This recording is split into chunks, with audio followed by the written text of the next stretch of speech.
I'm Councillor Windle, the chair of the panel. Let's do introductions to the panel members and officers. Panel, please introduce yourselves from the far left.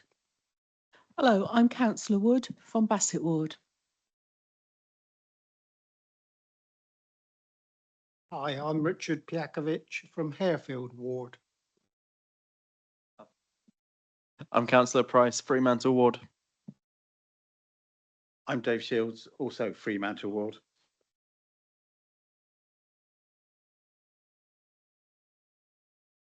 Ginny Lambert, Bargate Ward. And officers, please introduce yourselves. I'm Gary Claydon-Bone, Tree Officer. Good evening, I'm Steve Harrison. I'm the Service Manager in Planning. Good evening, I'm Hilary Hudson. I'm a planning solicitor. Good evening, I'm Maria Mackay, Democratic Services Clerk for the meeting. Thank you. Please could all mobile phones be put on silent mode? I'll just check that mine is. And toilets are located on either side of the main stairs. We're not expecting any fire drills today, but in the event that the fire alarm sounds, you'll be given further instructions. For the benefit of the public, I would like to point out that the role of the Planning and Rights of Way panel is to consider the planning applications and reports detailed on the agenda and to make decisions on these items. When members of the public wish to speak on an application and have registered in advance to do so, they will be invited to come to the front of the room so that they can address the panel. Timings will be announced, how long you have, and representations must relate to material matters on the agenda items. There's a set procedure that panel follows. The planning officer presents the report and any updates to the panel, which includes the officer recommendation for the application. Interested parties, either applicants or objectors, address the meeting. Speaking times are shared. So if it's 15 minutes and there's 4 speakers, it's shared amongst you. And representations must be material to the planning application. Once contributions have been made, you will not be able to take any further part in the discussion or question panel members or officers. Statements, where received, have been circulated in full to the panel, firstly by email and then in a printed pack, and read in advance of the meeting. Ward councillors may address the meeting. Then officers respond to all the matters raised. The panel then asks their questions to the officers, and when all the questions have been asked, the panel gives their views.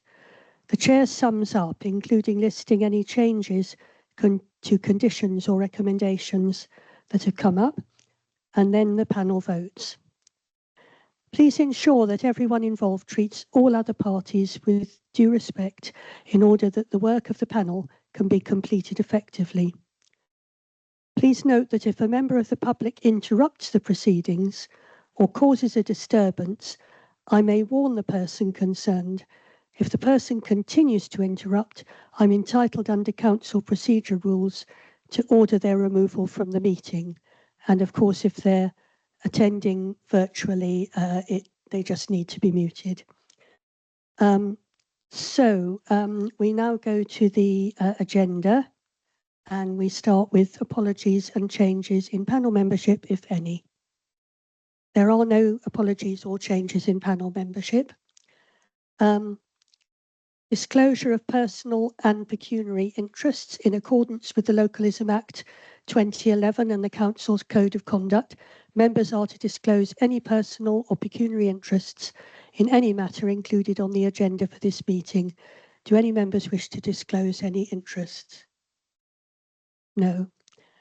Statement from the chair. First of all, a bit of housekeeping. There have been a number of very minor changes to the conditions that were published last week on your packs that you were given for agenda item 6. They're not terribly different, but there are some differences. And in your printed version of the statements that you were sent, the it's been printed out in full, so you see it as it is rather than as it was. My recommendation is that you pull out pages 82 to 91 from your packs and stick this in, and then if you're asking questions on what's in the pack, then you've got the most up-to-date information on there. I'm hoping that we will have a much better meeting than we had last time, which was very difficult due to technical and IT and sound difficulties. But so far, touch Formica, it's actually going quite well. So we'll keep our fingers crossed and hope that no problems arise. And now we'll go to minutes of the previous meeting, including matters arising. Are there any matters arising? It's just checking the accuracy, really. Can we approve and sign as a correct record the minutes of the meeting, minutes of both meetings held on the 9th of June and the 30th of June? We have minutes for both. All those in favour? Yes, thank you. Right, so we go to the first item, which is, it's the tree application, tree preservation order, and that's Mr. Claydon Bone to present. Thank you, Chair. Evening, councillors. My report this evening is about a tree preservation order that was made. The title there is the 428-430 Burswoodham Road Tree Preservation Order.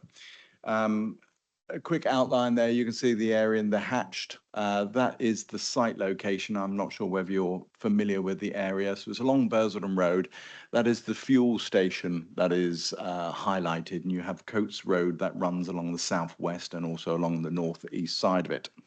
So the history of this, in September 2025, the site owners submitted an application in which they wanted to increase the footprint of the site and would see the removal of all of the trees along the southeast side of the property there along Coates Road. I objected to this due to the loss of the amenity and loss of screening both to and from the site. That application went through and the trees were retained. This tree preservation order was actually placed on there. They did get some form of development on the site there increased, but the trees had to remain. As part of it, I also included the trees along the southwest, and they come along, and you can just see the rear boundaries of the properties there on Coates Road. So there is further history of these tree planting when the site was converted into a petrol station. At the time, those trees, both along the boundaries there, were planted to provide screening. You've got these two distinct separation of the sites. You've got the commercial backing onto those residential. So I felt that it was important that they were retained. So I included within the tree preservation order all of those trees, although they were not actually under threat at the time. It felt natural to cover all those trees on the boundary, the ones that provided the screening. The order was served on the properties. You can see there, the ones that abut the site, and we did receive an objection to the making of the order. That came through, and there were several points. There were safety concerns, structural damage, I believe, to fences, and potential damage. There was alleged damage. They said they got low amenity value and an overbearing impact. Conversation was backwards and forwards with the person submitting the objection. However, they wish to have this matter heard at Planning Rights Away. So therefore, we are here to discuss this one. So if I can go through some photos, as I said, there's not really much sort of history on this one. So we have the view here from Burswoodham Road, and you can see the trees quite clearly in the background there, and they are the ones that were planted as that planning condition intended to provide screening between the two sites there. These trees are along the junction of Coates Road and Burswoodham Road and along the site, and these were the trees that were subject to be felled within the original planning application. This is what triggered me wanting to protect that amenity. Those are those trees again. There are no houses directly opposite, but certainly as you look further down from Coates Road, there is a nice sort of visual amenity there, and that site would be completely opened. This is the view from the rear of the properties. Now you can see the trees do have limited amenity, limited visual amenity from this area, but it's exactly what they are designed for. They are not big oak trees, beech or plane. These are not going to be large trees.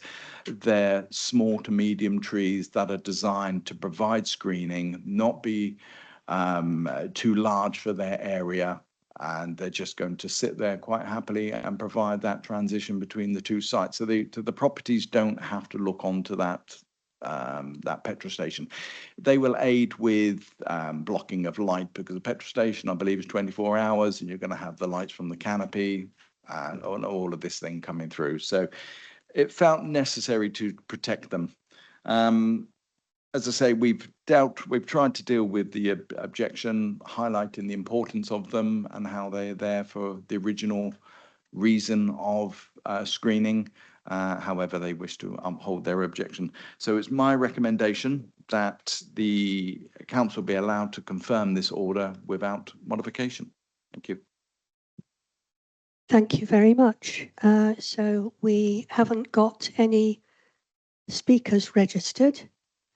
And so I think you won't have anything to respond to. So I will move straight to the councillors' questions. Councillor Price. Sorry, that fence on Coates Road that the trees are along, whose fence is that? Is that ours as a council? No, I believe that's the fence to the site.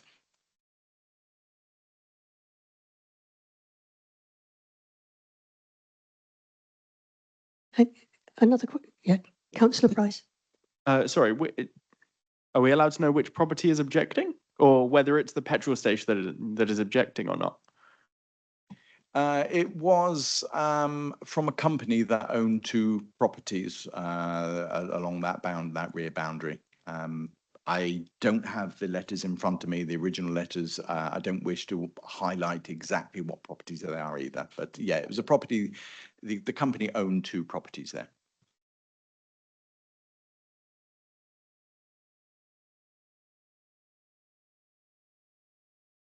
If there are no more questions, shall we move to statements if anyone wants to make one?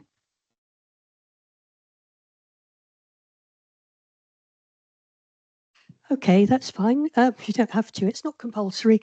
I think just Chair's summing up, it seems very straightforward. It was just because I believe that the planning permissions tend to be of shorter duration, but trees don't. And therefore the planning reason for putting the trees in, which was the petrol station, still exists. And therefore I see no reason for those trees to be removed, personally, and I'm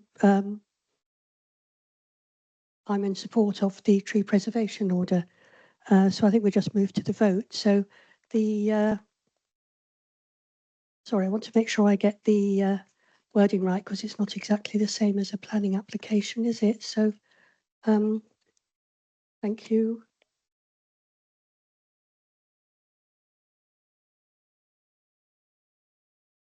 So the recommendation is to confirm the Southampton 428 to 430 Bursaldon Road Tree Preservation Order 2026 without modification.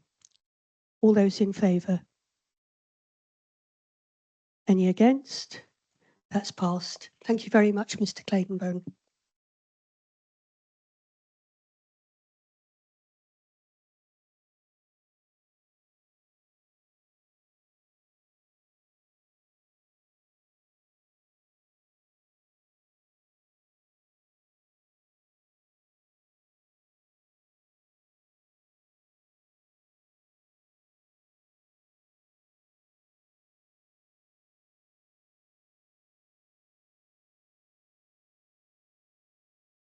We're just waiting for the planning officer to set up, and then we'll start.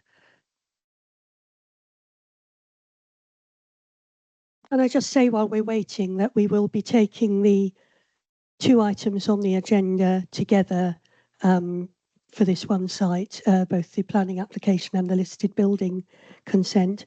But when it comes to voting, they will be voted separately. But that will be, I'll explain that again when we get to that point.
Apologies, Chair, just seem to have crashed the system, just getting it going.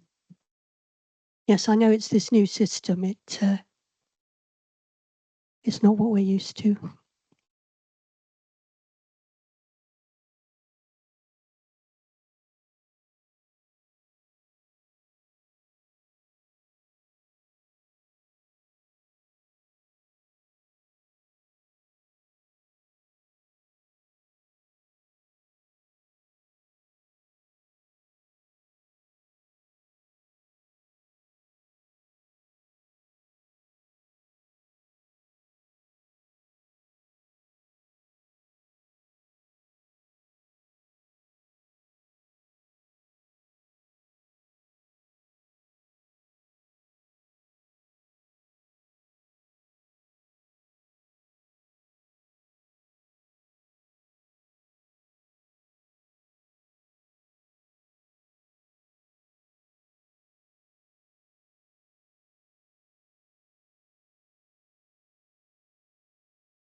Right, thank you, everybody. The next item is being presented by Jenna Turner.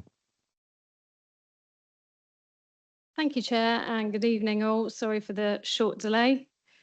So as you mentioned, I'll be presenting the next 2 items.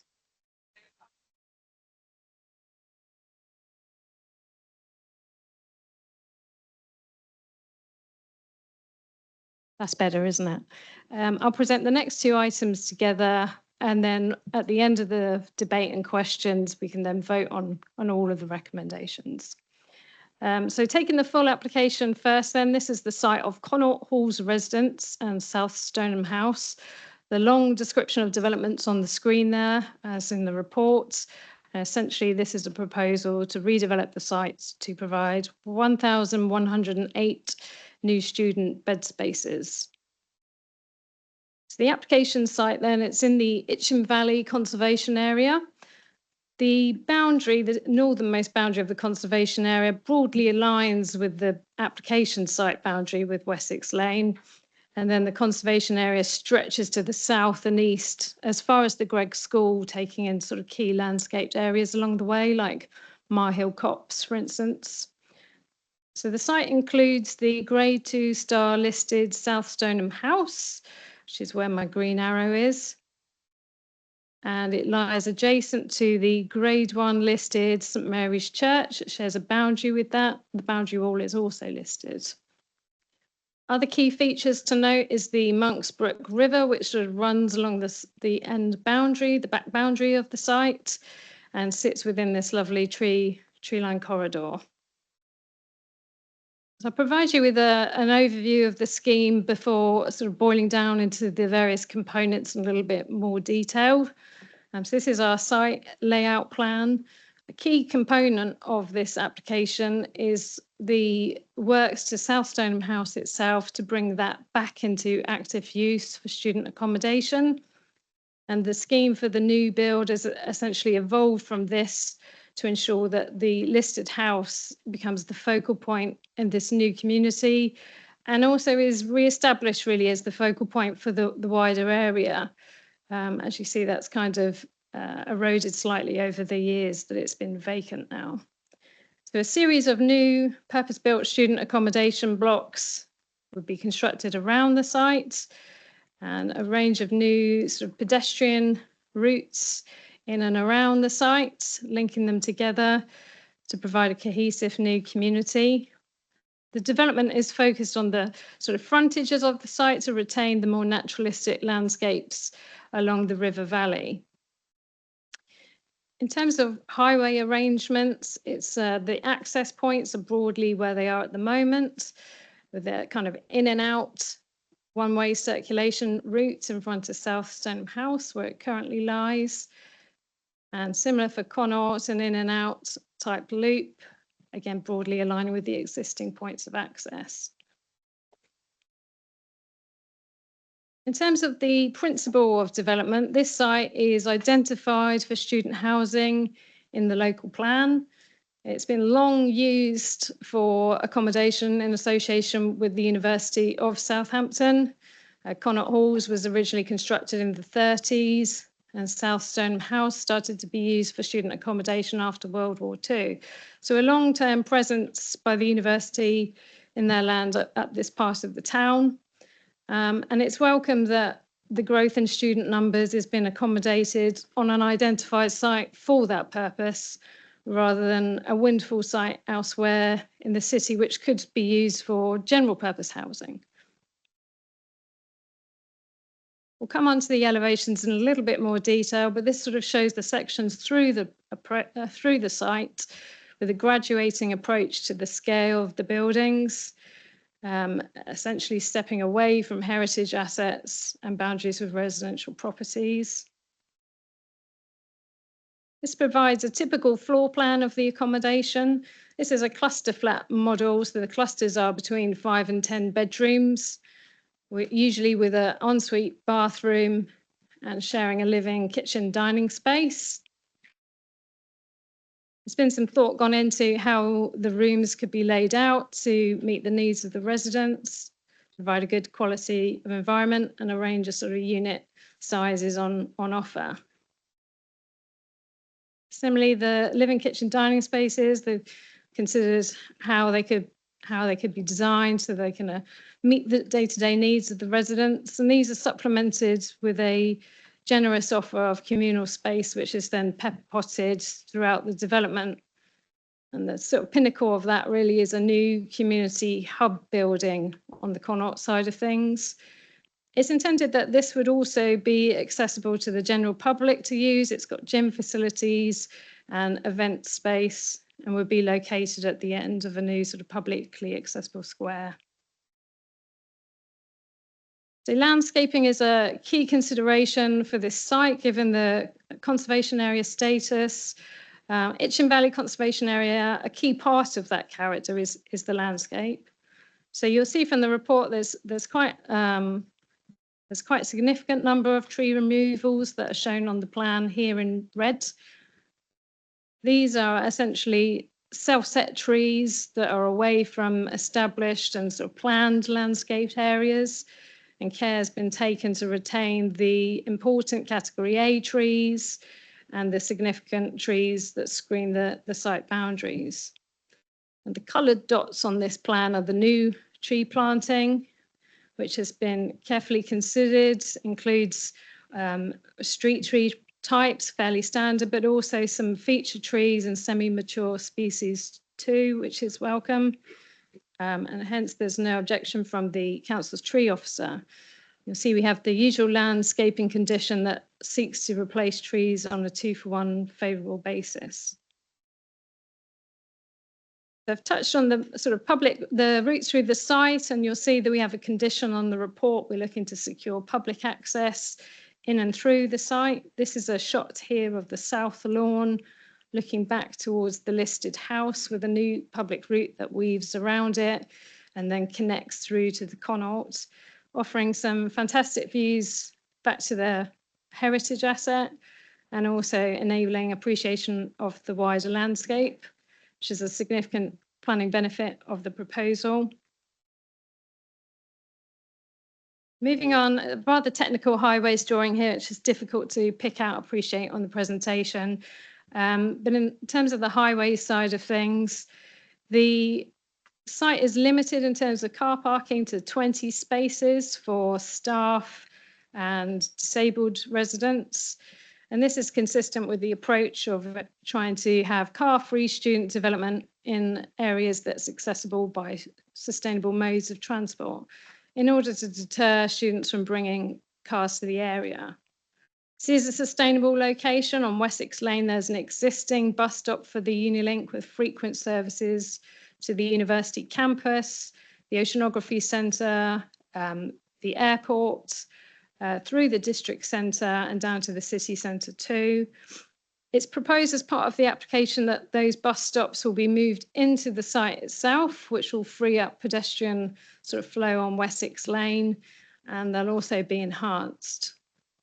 So there's quite an extensive package of highway works that includes new pedestrian crossings across Wessex Lane and works to St Mary's Church Close, including new crossings here and a new continuous footway up that street too.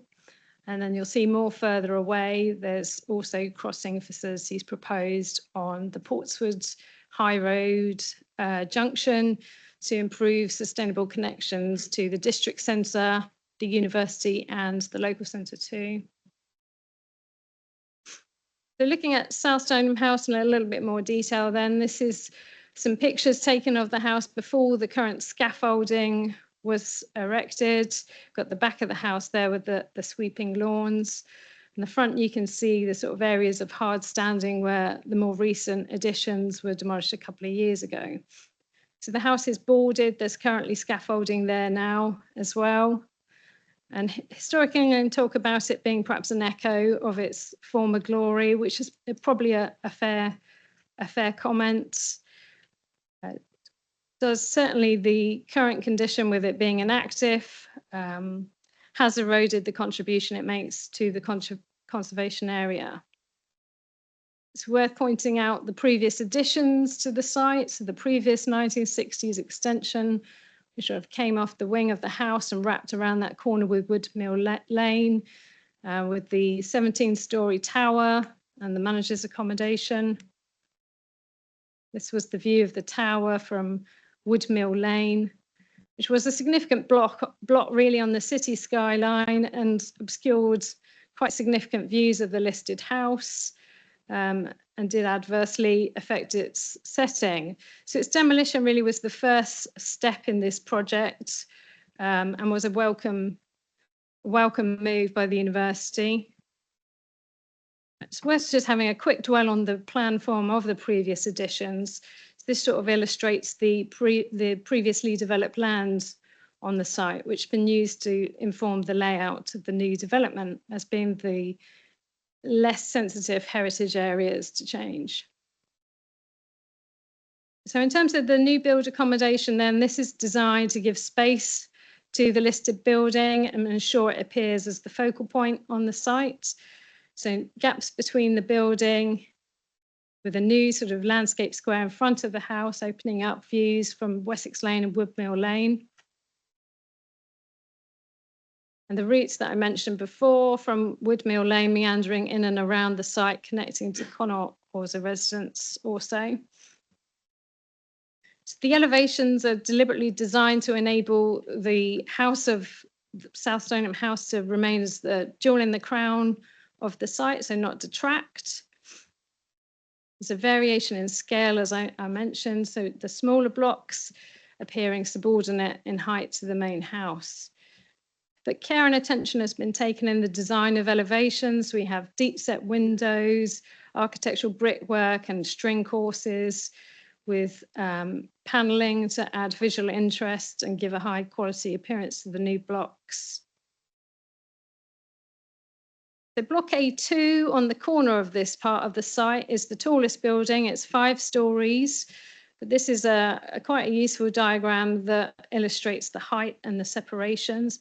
So although it's 5 stories, it's really very close in height to South Stoneham House itself because of the more generous historic floor to ceiling heights and the grand nature of the building. And the tallest part is some 68 metres away from the house itself, which is a deliberate move to ensure it doesn't dominate or crowd the house. Moving on some images. This is an earlier image which doesn't include some of the boundary wall that's been reinstated back into the proposal, but it shows quite nicely the subordinate nature of the surrounding blocks and the new landscape setting to the house.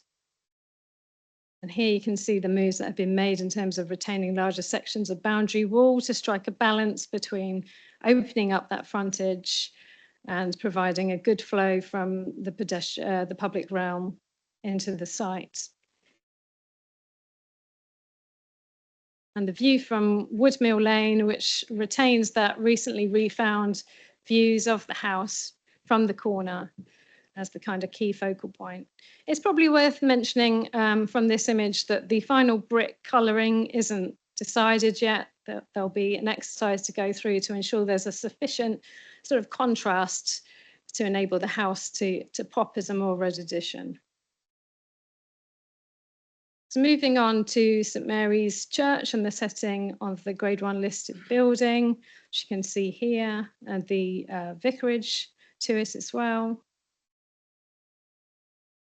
So the buildings have been positioned to ensure that there's gaps between them, as I mentioned, and retaining the boundary planting.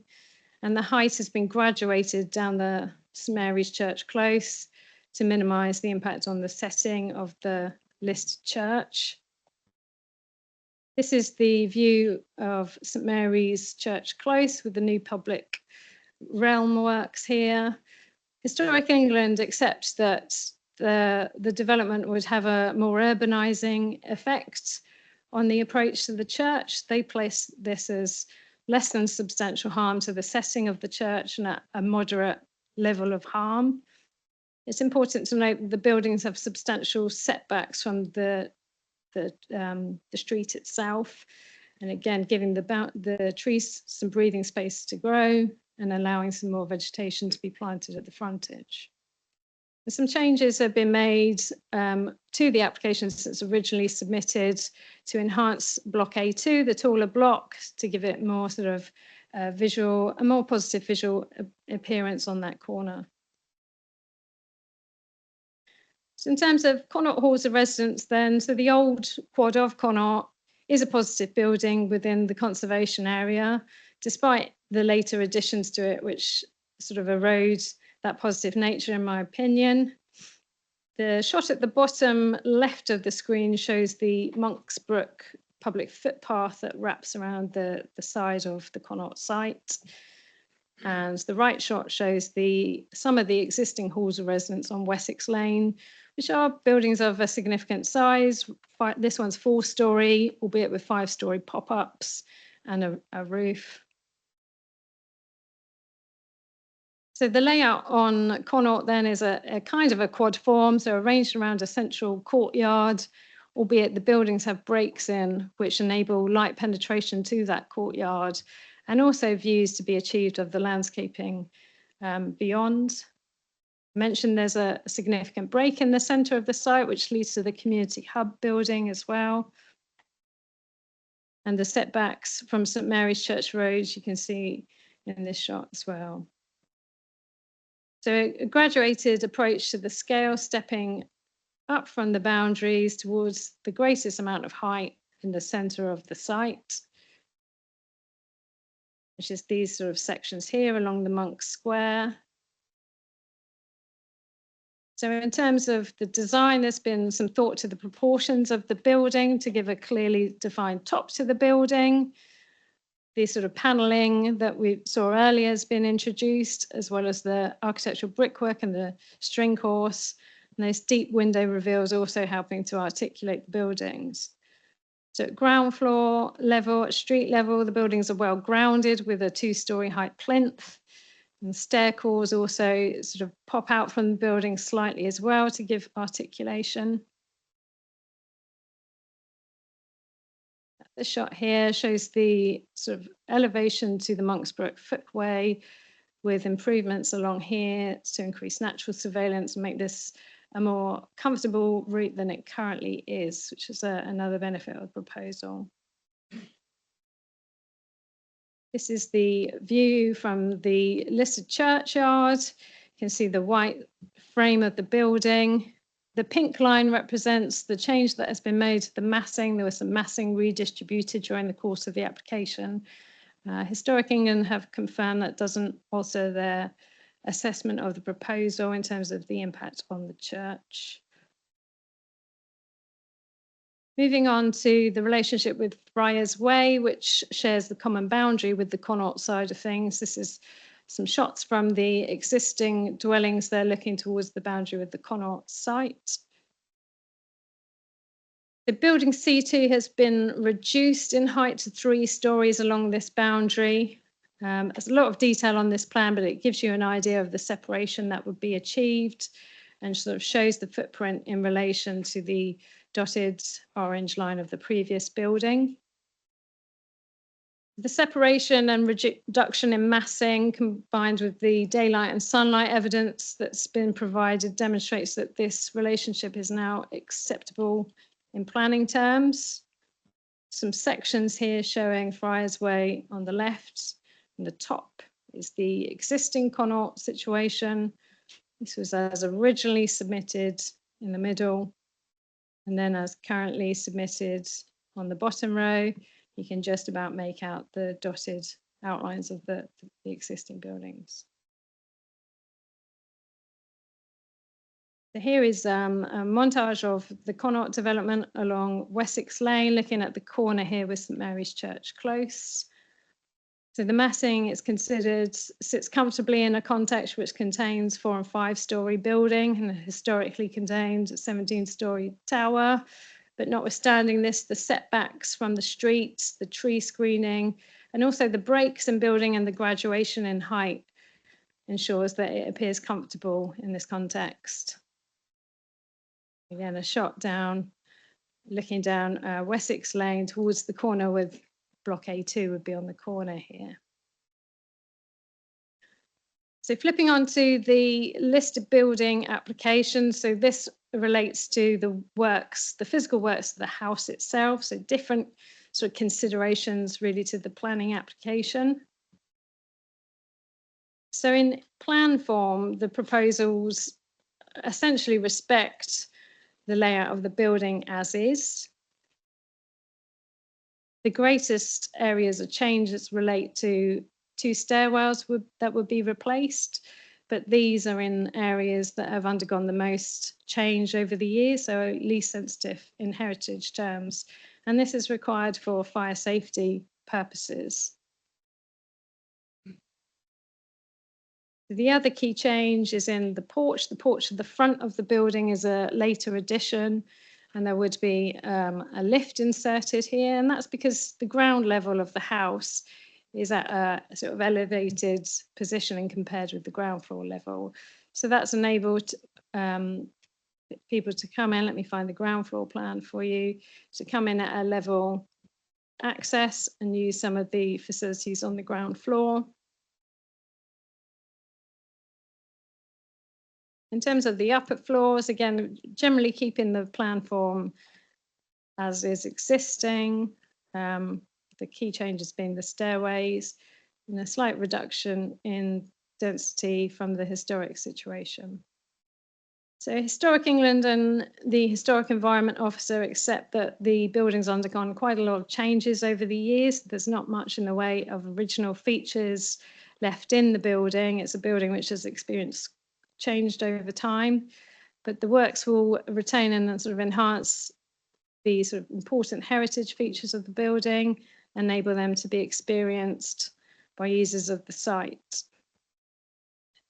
So on that basis, they're happy to recommend approval for that application.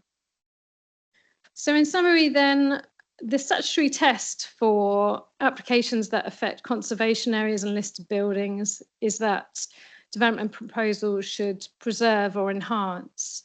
Now the NPPF sets out a proposal for a process for achieving that, and that is where there is a less than substantial harm, as in the case here, that a balancing exercise is undertaken which looks at the public benefits compared with the harm that results from the development.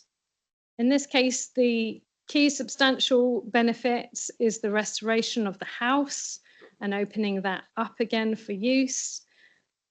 In addition to that, it's the public routes that go through the site, the enhanced landscape setting of the site, and setting it back as the focus for the new community, but also the wider character of the area also. There's obviously the other planning benefits involved in terms of the delivery of housing, the highway package of improvements, community infrastructure levy, the benefits associated with construction and the operation of the site as well. So on that basis, Chair, we're happy to recommend the applications, the full application to be delegated for approval, subject to a Section 106 agreement and a range of planning conditions, and conditionally approved for the listed building consent. What I will say is that there was an update to the recommendation, which I will find for you now and share that with you. Which is this one, I think.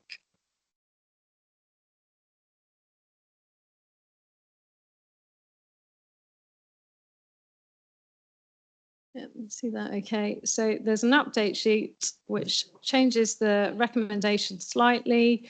Some aspects of the Section 106 recommendation have come out, such as the travel plan, student intake management plan, student occupation restriction, and are now planning conditions instead, work just as well as planning conditions.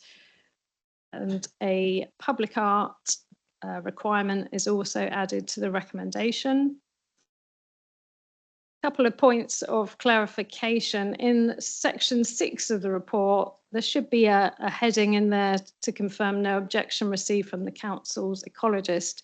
It is mentioned in the report, but it didn't make it into Section 6. There's been a further package of information in relation to drainage, which has been accepted in principle by the lead local flood authority, providing we have a condition which secures the final levels of development. That is already in there in the landscaping condition. Paragraph 7.2.3 of the report talks about the council's 5-year land supply position. It's slightly worse than reported. We have a 2.88-year supply of housing. Should also mention that on page 62, which is the Habitats Regulation Assessment, there is a mitigation scheme in place, of course, for nitrate pollution, and we have a condition recommended to secure that mitigation. So there's some updates to the conditions as well. The biggest change is to the phasing condition for the repairs and reuse of South Stoneham House, which relates to the phasing plan provided in the application. It's also been updated to ensure that demolition shall not take place until there's arrangements secured for the redevelopment of the site, so that you don't have the site standing empty. And other changes to the conditions are sliding in those things that I mentioned from the Section 106 agreement, and changing sort of trigger points to submission to enable a phased approach for the submission of various pieces of information. Thank you, Chair. Thank you. And just to remind, before we move on to the speakers, my colleagues, to you can refer to the printed version that you were handed out of those condition changes. Oh, sorry, Councillor Price doesn't have one. Anyway, what we're moving to now is the objectors. Hang on a minute, because I need to ask. I have a question before we move on. So can you get back to your seat? So, sorry, do we know whether Mr. Malinowski has dialed in or not? He hasn't dialed in. All right, so we move to the objectors, and there, I believe that some of the registered speakers have withdrawn. The virtual speaker is not online, and therefore the time will be taken on by one speaker, who is Kathleen Hopgood, who has 15 minutes to speak. If you want to come to the front, and you'll be sorted out with a microphone.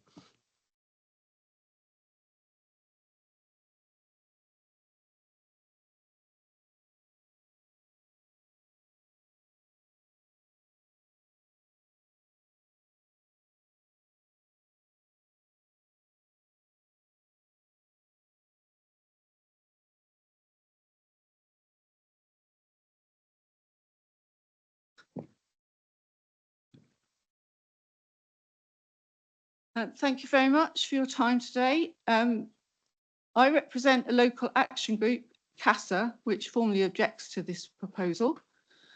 We note there's been no mention of the actual objections already submitted in relation to this scheme, but we'll park that. We consider this proposal is overshadowing, overbearing, adversely impacts traffic and parking, has a design, density and scale which adversely impacts the character of both the local neighbourhood and a designated conservation area and the associated heritage asset. It involves the loss of mature trees, tree canopies, 750 square metres, adversely impacts wildlife potentially, although the environmental surveys are not yet complete, and adversely impacts the community balance of the local area. According to the council's own population dashboard, Swathling currently has 35.9% of its population are in the 16 to 24-year-old bracket, and this is the highest in the whole city. Nearly half of these are in student halls, which are predominantly in the Wessex Lane Hall opposite, and almost all within 500 metres of the site. The area is highly congested at peak times due to the bottleneck at the Woodmill site, and this often stretches all the way back to Portswood Road and beyond, and up Wessex Lane past the development site. The proposal states there's no impact on traffic, but doesn't take into account non-student traffic generated by halls of residents, because it only says that students can't bring cars to site. So therefore there will be no traffic generated. We know there are food, other deliveries, taxis, maintenance contractors, hall staff, and there's a bus service which is already overcrowded and will need a higher level of service to accommodate this development. Therefore, a proper traffic impact assessment should be done, which takes account of non-student generated traffic. Despite the university policy, students still bring cars to this area and park on surrounding roads.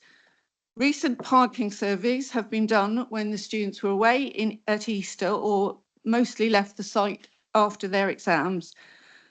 These surveys follow standard methodology, but only measure capacity, not the nuisance factor, as there is currently no measure for this.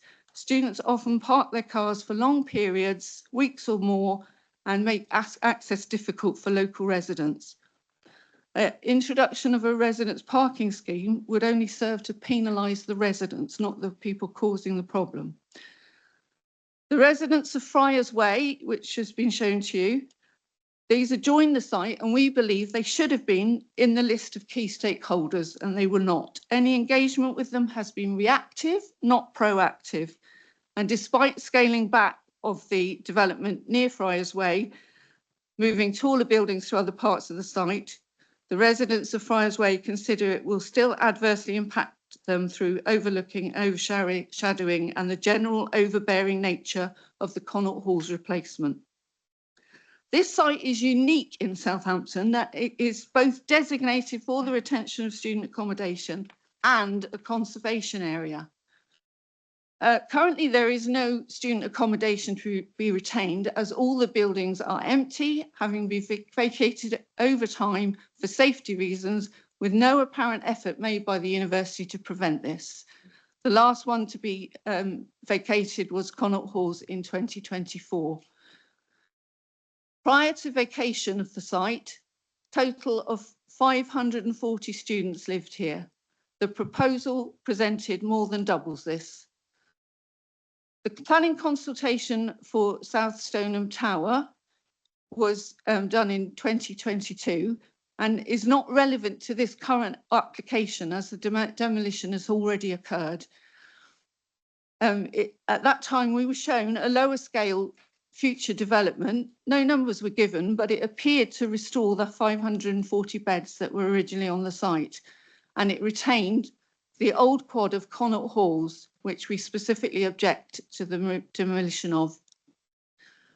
And restoring the 540 beds would seem to balance the conflicting policies here with the conservation area. Whilst policy H13 supports growth in student accommodation across the city to meet future needs, this must be balanced against the conservation area strategy. Policy HE1 states that new development in a conservation area must preserve or enhance character and appearance of the conservation area. And I'll get on to the conservation areas officer's comments in a moment.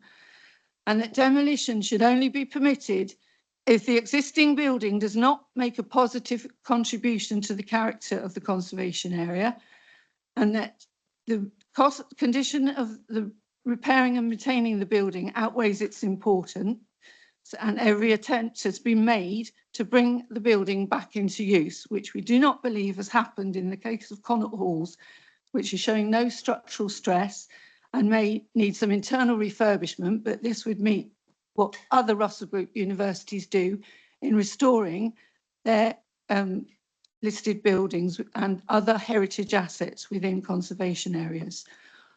The Itchen Valley Conservation Area was designated in 1986 and a strategy produced in 1993, which includes elements of a character appraisal. It was designated in response to pressure for development in this area to protect and manage the landscape and preserve the settings of historic buildings. And it was particularly noted in the strategy that this site is important due to landscape, open space and nature conservation. St Mary's Church, South Stoneham House, both listed, and Connaught Halls are listed as important buildings in the conservation area strategy. And the conservation officer has deemed that they consider Connaught Halls to be a non-designated heritage asset, which has not been mentioned here today. There is also a general presumption against new buildings within the conservation area. Additional buildings should ideally be small extensions preserving or enhancing the conservation area. Whilst the National Policy Planning Framework supports restoration and bringing listed buildings back into use, as in the case of South Stoneham House, which we do not object to, it was the university who failed to stop it falling into disuse in the first place, as it has been in their ownership for 95 years. I note that there was no view of the current view up St Mary's Church Close or down Wessex Lane, so it doesn't show the true impact of those additional buildings on the approach to St Mary's Church. The Historic England, while supporting development, has made no specific mention of the conservation area in their report and has assessed South Stoneham House and St Mary's Church in isolation and not their wider setting within the conservation area. The 5 stories you can see on the approach to St Mary's Church significantly overbearing compared with what is there, which is the existing Connaught Halls is 2 stories, and the conservation area said fitted wide comfortably into its surroundings, which the new development does not, and that they do not consider the replacement for Connaught Halls to be a visual betterment. Connaught Halls currently has light within the quad as its low level. The Historic Environment Officer has objected to the latest amended proposals. They have concluded degree of harm to all the heritage assets and the conservation area. Loss of Connaught Hall would cause a high level of harm. There would be a moderate level of harm on the setting of St Mary's Church and the conservation area, and a low level of harm on South Stoneham House and the setting and its gardens. Heritage benefits must outweigh harm, and there is currently insufficient details on the benefits to assess whether they outweigh this harm. We consider planning approval should not be given until this can be adequately demonstrated. Opening the gardens to the public restores a previous benefit afforded to the public by the university. It's not new. And in this regard, if you're arguing that it's a new benefit, you should also take account the fact that the replacement students for South Stoneham House and the tower formerly demolished, which lay empty for 21 years and 17 years respectively, should be discounted when measuring the net gain in beds, which is a disbenefit to the conservation area. The proposed development will nearly triple the number of beds just prior to closure of Connaught Halls in 2024. A significant number of mature trees will be lost, which currently add to the character of the conservation area. 750 square metres of tree canopy will also be lost. No environmental impact assessment is required, but environment surveys are not complete and planning approval should not be given until they are. There is a biodiversity net gain of only 5.86% compared with what it should be of 10% in a conservation area specifically designated to preserve the landscape, open space and nature conservation. If this were a quality development which balances the needs of development against biodiversity, they should be able to meet the biodiversity net gain on site. To conclude, we urge the Council to reject the current proposal and ask for a development significantly reduced in scale and impact, which better balances the needs of the conservation area against the retention of student accommodation. Thank you for your time. Thank you. You can return to your seat, please. Can you have quiet? Have we got any time left? Is Mr. Malinowski still there? Shall we give him the 3.5 minutes? Okay, if you want to call him up. To turn this off. Yes, please. Press the red button. Right, if you return to your seat now. Thank you. Mr. Malinowski, if you're there, you've been left with 3.5 minutes if you want to say something.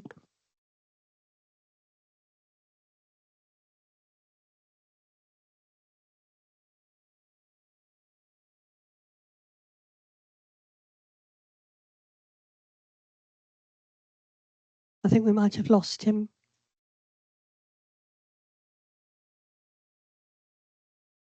Apologies, Mr. Malinowski, but I think we'll have to move on if we can't get you. This happens with virtual. Yes, I think we'll move on. Thank you. Apologies to Mr. Malinowski. We now move on to the supporters. We have a statement from Jamie Hankins, and I think we have Keith Butler and Nick Corbett are here in person. And if they are, if they come to the front to speak, and you have 15 minutes between you, I presume you'll be able to divide it, or do you want to be timed half and half? You'll manage, will you? Okay, thank you.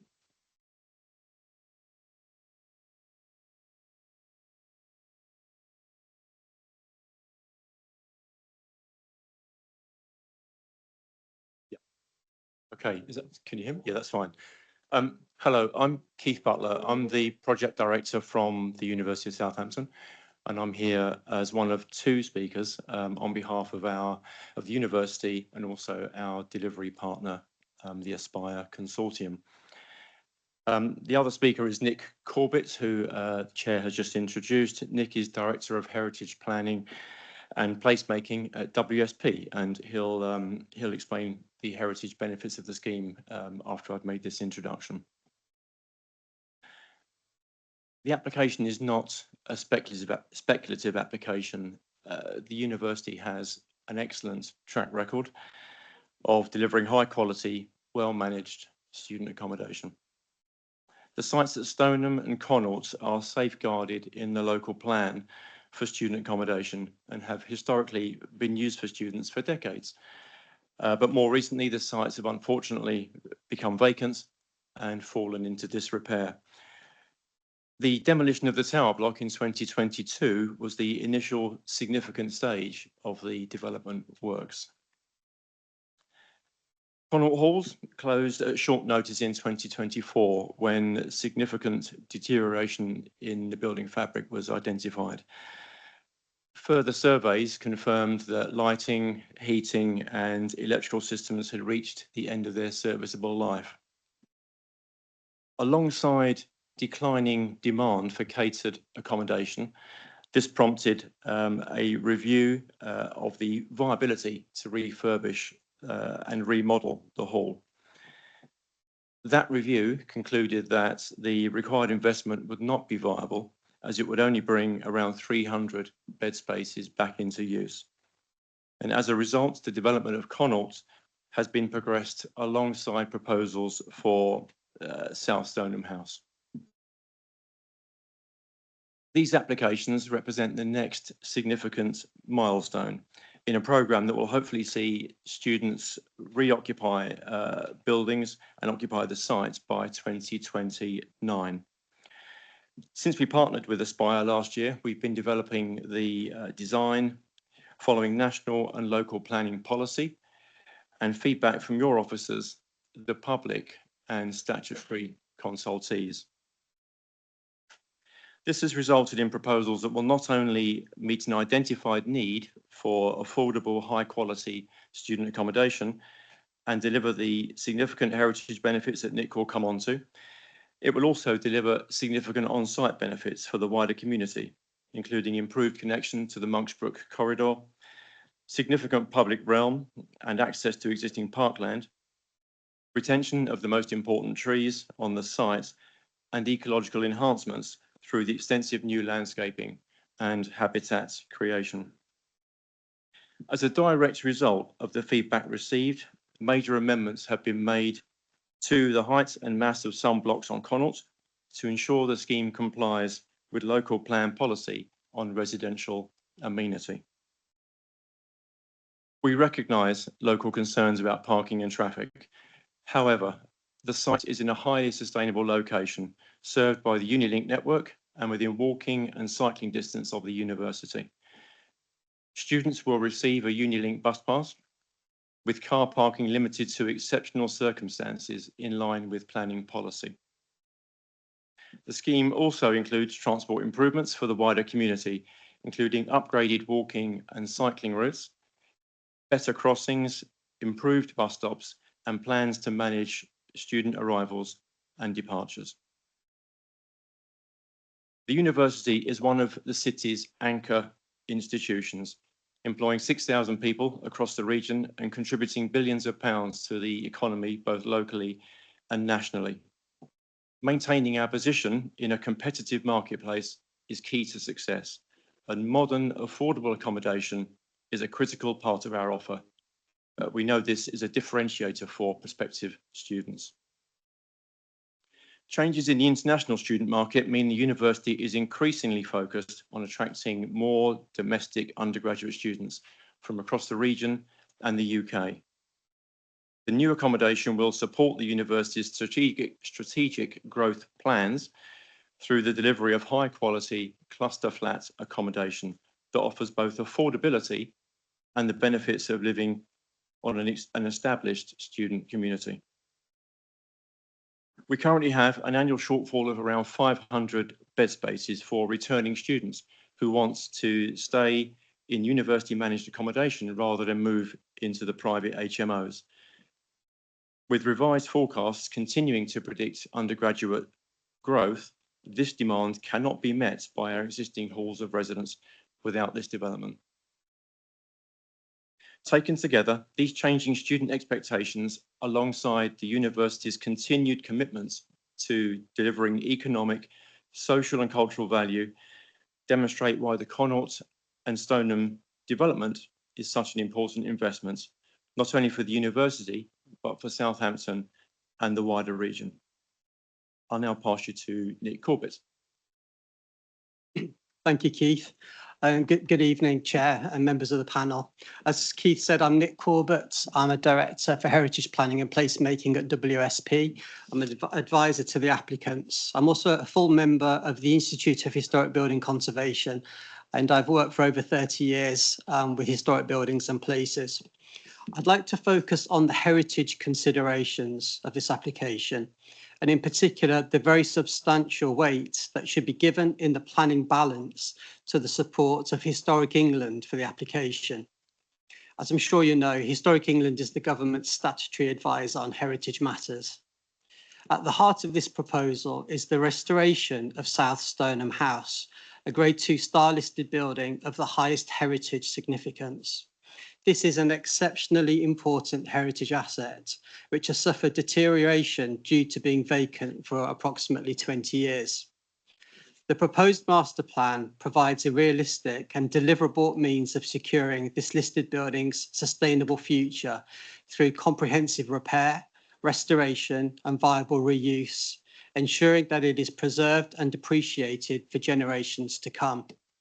And of course, many generations of local residents and students will have cherished memories of South Stoneham House, where it served as a residence for students for a century. And now it has the opportunity to continue to serve in that historic use. Importantly, Historic England's support for the proposals is not confined to the restoration works alone. Historic England supports the application in its totality, including the wider master plan and the well-designed development within it, which makes the restoration of South Stoneham House possible and would give it primacy at the heart of the student community. Historic England's conclusion is that the heritage benefits delivered by the scheme outweigh any potential harm to other heritage interests. This conclusion should be afforded substantial weight by the panel because Historic England are the body appointed by government to advise on heritage matters of national significance. The proposals have also been carefully assessed by Historic England in relation to the setting of the Grade 1 listed Church of St Mary's. While the development introduces change within the wider setting of the church, Historic England have concluded that this change would not harm the immediate setting of the church, and the level of harm upon the wider setting is low and falls within the category of less than substantial harm. In terms of the Itchen Valley Conservation Area, the master plan creates an appropriate historic collegiate identity for the proposed development that would fit in with the conservation area, including through the design of new interconnected quads and with improved landscaping and public realm and enhanced views of South Stoneham House from public vantage points, and through the restoration of important historic features, including the historic gardens and boundary walls around South Stoneham House. This would all complement the conservation area. Members will also be aware of objections that have been raised by others regarding the demolition and redevelopment of Connaught Halls. And these buildings have been identified as non-designated heritage assets that make a positive contribution to the conservation area. The position of these objectors emphasises an understandable local perspective or a niche perspective, as with the 20th century society. However, a broader perspective is needed in this case, and Historic England's assessment brings an essential national heritage perspective. Their role is to consider not only the local effects of change, but also the significance of nationally important heritage assets and the wider heritage benefits that can be achieved through sustainable conservation, as proposed with this application. And with this application, Historic England have concluded that any potential low-level harm, including that arising from the loss of Connaught Halls and the changes within the conservation area, and to the wider setting of the Church of St Mary's, is all outweighed by the substantial heritage benefits secured through the restoration of South Stoneham House. And this distinction is important because the planning balance should not be undertaken solely through the lens of local change or a niche interest. It must also recognise the national significance of South Stoneham House as a Grade 2 star listed building and the exceptional opportunity that the proposed scheme provides to secure its future after many years of decline. At the start of the planning process for this scheme, the officers of Historic England and the City Council asked for a master plan approach that would restore South Stoneham House and place it at the heart of a well-designed student community. This is what is now proposed. The 1960s 17-storey tower block and other harmful extensions that have been removed from South Stoneham House was as part of this master plan approach.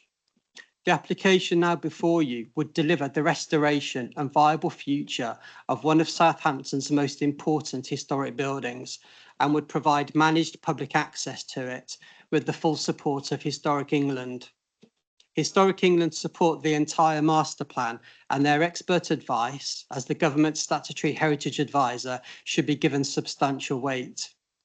For these reasons, I conclude that the very significant heritage benefits of the proposed scheme decisively outweigh any low-level harm, and the application should be supported. Thank you. Keith. Thank you, Nick. So in summary, this is not a new site for the development. It's a long-established location for university accommodation, which already benefits from transport links, sports facilities, and campus security. These existing assets will create a strong sense of community and safety for the prospective student occupants.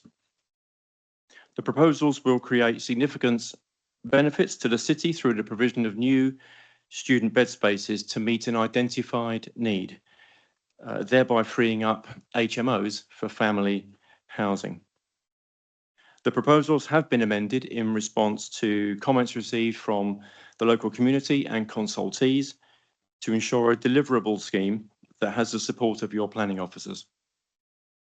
The new build development will facilitate the restoration and reuse of South Stoneham House, safeguarding the future of one of the most important listed buildings in the city.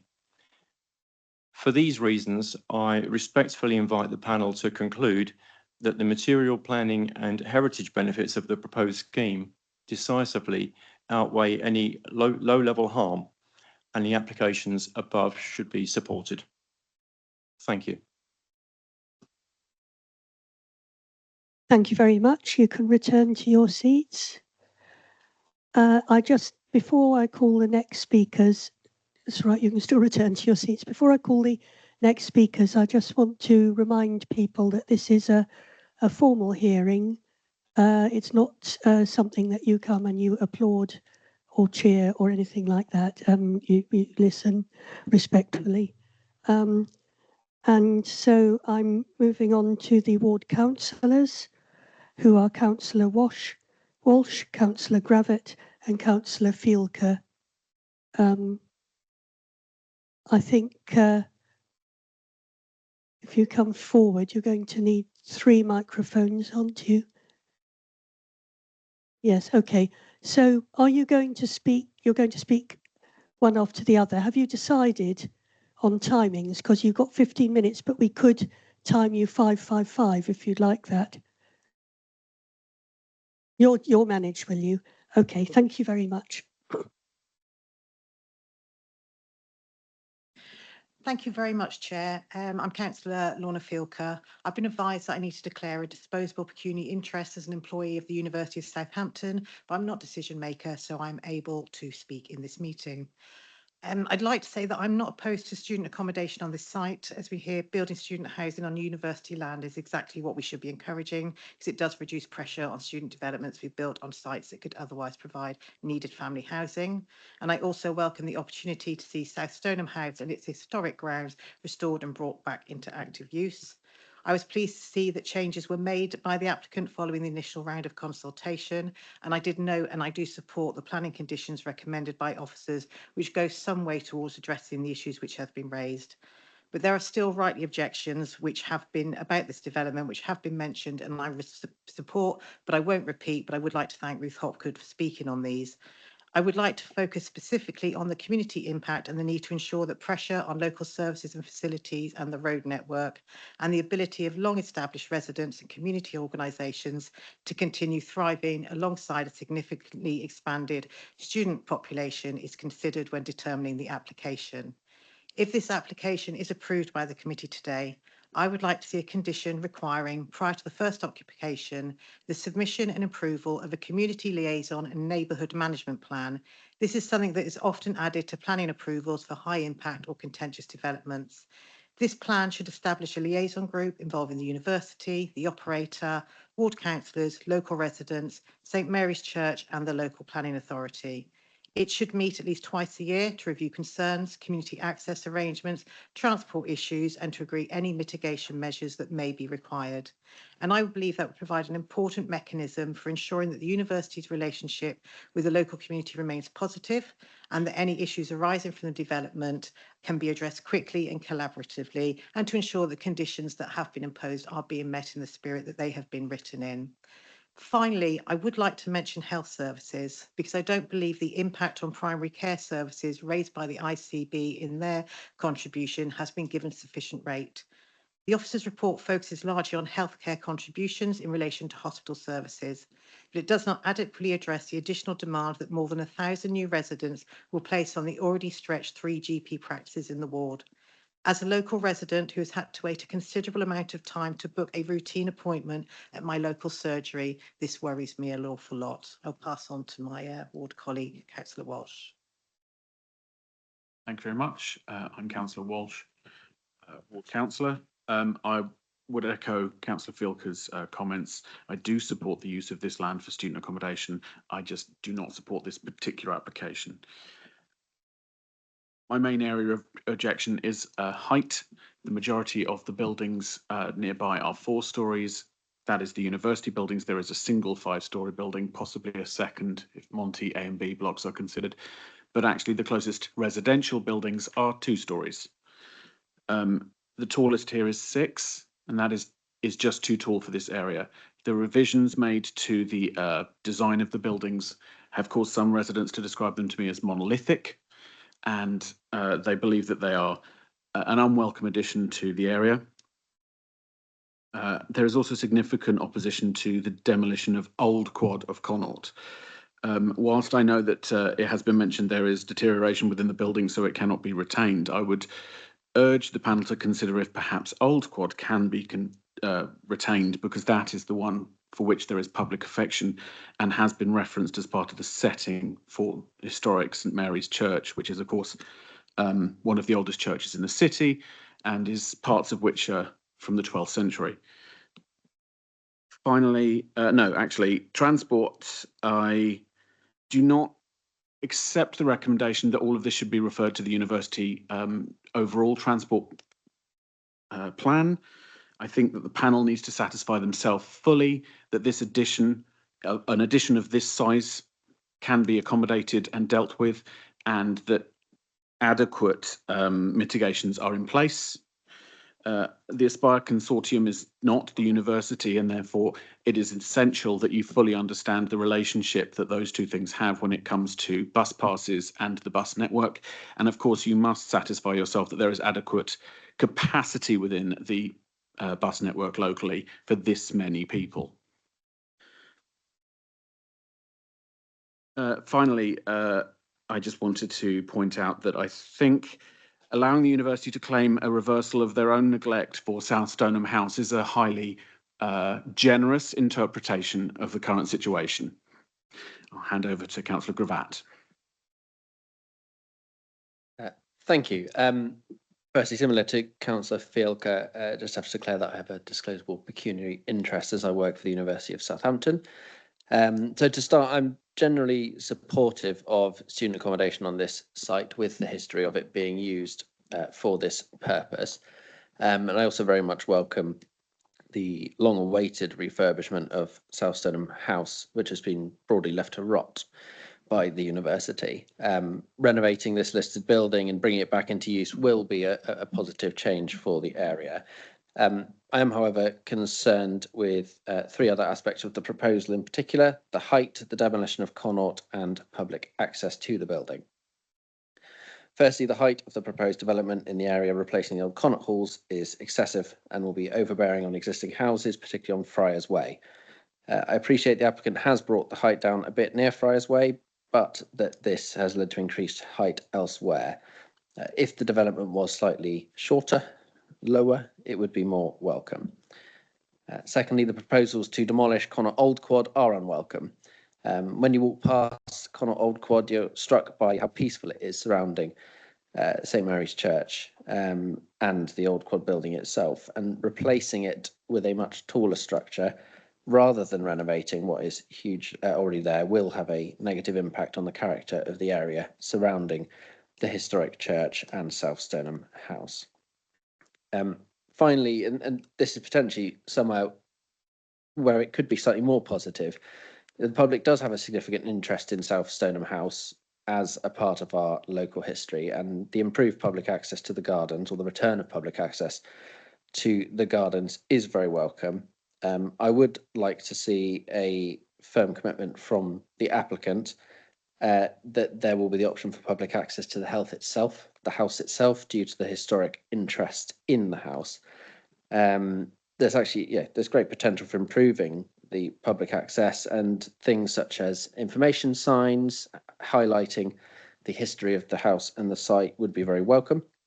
And if that was available from the developer, I think that would be a good addition.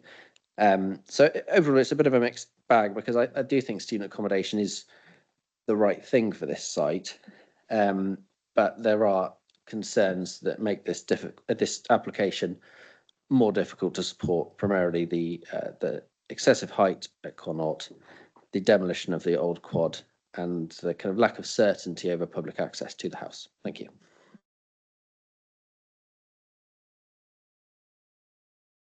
Thank you very much for that. You can resume your seats now. And so we return to the officer for a response to all the speakers.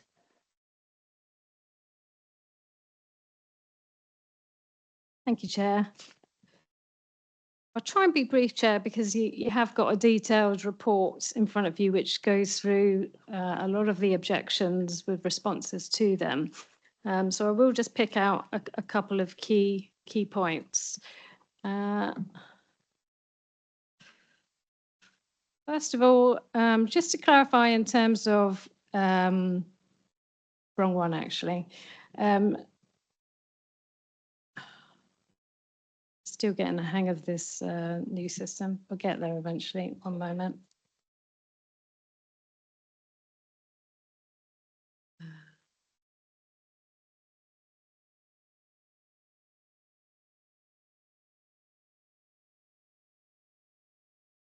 There it is. Okay.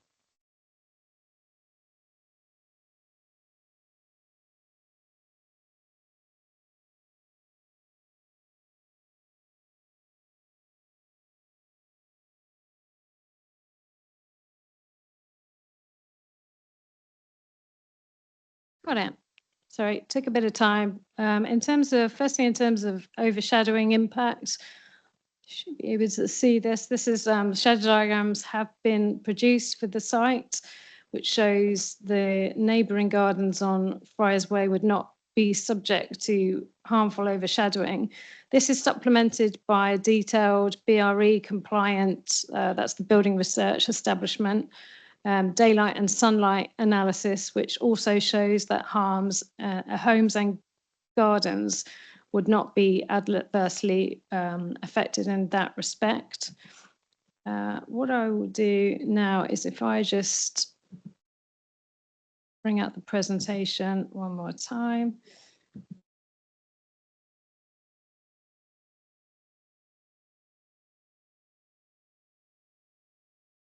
Just whiz back to the sections with Friars Way.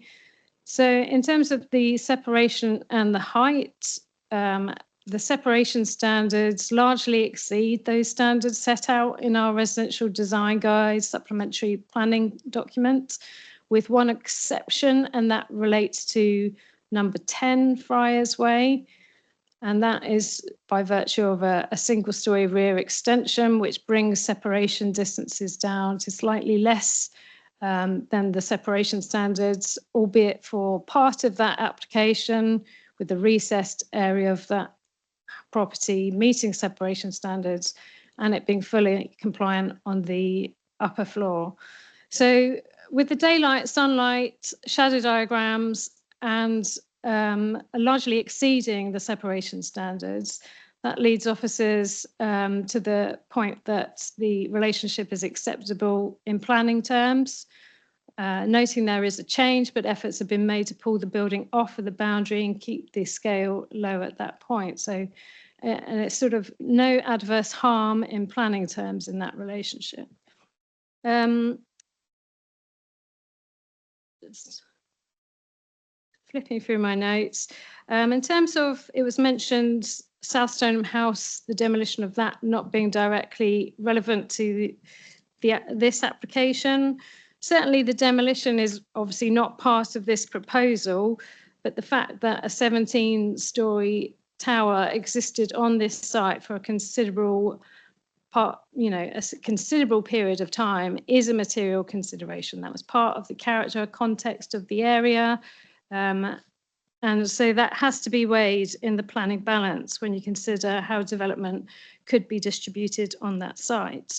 Our conclusion is that it's preferable to distribute it at a more even scale across both sites to lumping it all in a tower, which obscures quite significant views of the listed house and also has wider impacts on the city skyline. Some reference was made to policy HE2 of the local plan. The planning policy team have confirmed that that policy is out of date by virtue of the fact it is not consistent with the National Planning Policy Framework.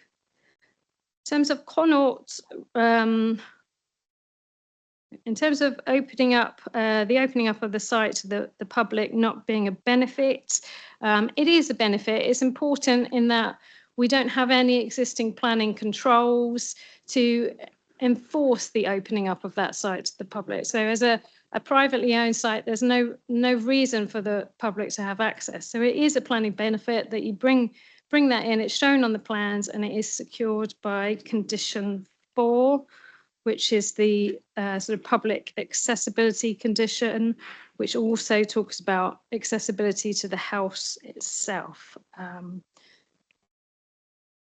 terms of Councillor Filker's suggestion for the sort of community liaison type condition, we have an existing couple of conditions that sort of do that, but don't quite cover it all. So happy to add a condition in that respect. Again, interpretation boards, that would be could be secured by a condition as well, perhaps as part of the landscaping condition for the site. In terms of the sort of historic environment officer comments, there's one part of those comments that I would draw members' attention to. So the historic environment officer, his role is to advise on matters of heritage. So inevitably, if there's harm to heritage, he will object to a planning application. But on page 125 in his summary, he sets out that, yes, there would be harm, which is less than substantial, but it would need to be demonstrated through the wider planning balance. The degree of public benefits would be sufficient to outweigh the level of harm noted above. And he then goes on to set out what he considers to be the public and heritage benefits of the scheme. And that is what is weighed in the report before you and has led to the conclusion, which we share with Historic England, that that harm is outweighed by the planning gains.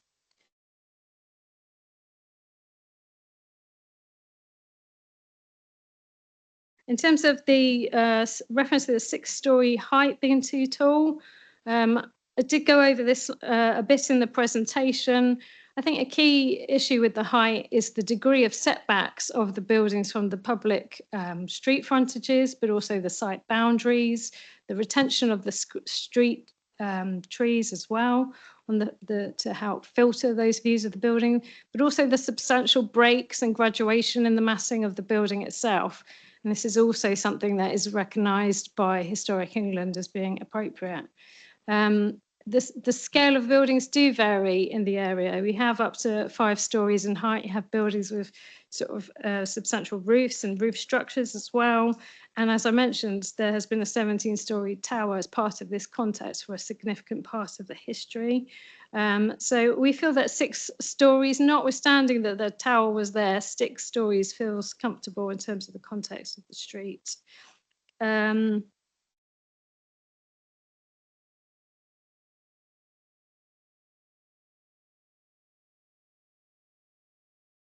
Sorry, Chair, just flipping through my notes to see. In terms of the healthcare aspects, the site is liable to pay a community infrastructure levy, and it's our approach to ring fence a portion of that towards local infrastructure and healthcare provision. I think from memory, I can't find the exact paragraph, it's in the report somewhere, but I think it's about £2.5 million that the scheme would contribute overall, with a percentage of that being directed at local healthcare. I think that's all I'll cover for now. Thank you, Chair. Okay, so now we'll move to questions. Councillor Boraine. Thank you, Chair. There's been a bit of mention in the submissions from the public and also in your response about the 17-storey building that was there before. When that was there, how many students were in that site?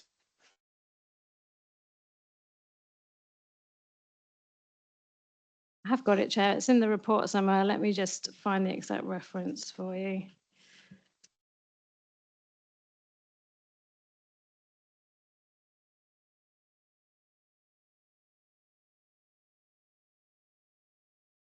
Across both sites. I think it's in the proposal section. I'm just scrolling up.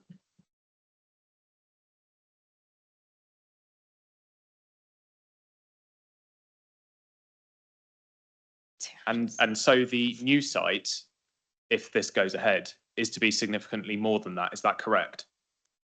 Yeah, overall, there's an uplift in 554 bed spaces across both South Stoneham House and Connaught. If you look at paragraph 3.1 of the report, it compares the net gain. So 59 increase in bed spaces on the South Stoneham House site, and then a 479 increase in bed space on the Connaught site. So if we're considering density potentially as an issue, the 17-storey factor could be reduced because actually we're just having an increase in the number that are there. I mean, density for a site like this where you have bed spaces, fairly dense bed spaces as opposed to a conventional housing layout, it's best to look at density in the round in terms of the characteristic of the proposed layout. So we look at things like the degree of site coverage of buildings. Now, the layout retains a significant landscape area to the rear of the site with the appreciable gaps to the buildings. We look at the issues such as the quality of the environment, which we find to be acceptable with a generous level of communal provision. So it's looking at all those issues in the rounds, and we've fallen on the side that the density appears appropriate for the site in question. There is a sort of a reality check in terms of density, because obviously refurbing a listed building is an expensive job, and it's a complicated job. And so there will be a level of development that is needed to be able to help with those repairs and deliver the other benefits associated with the application. Now, Councillor Shields. Just got a quick one for the officers there.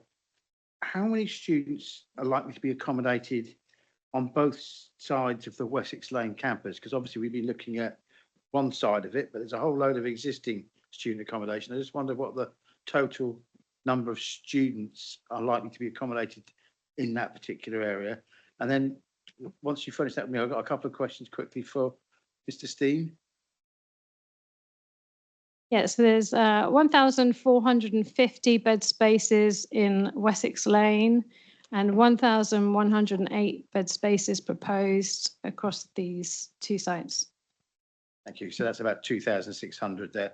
Mr. Steen, I just wondered, I'm quite familiar with the bus route using the that goes up there to the airport, and it can get quite busy from sometimes. So with a huge increase in the number of students across both those campuses, how will the bus services be able to accommodate that?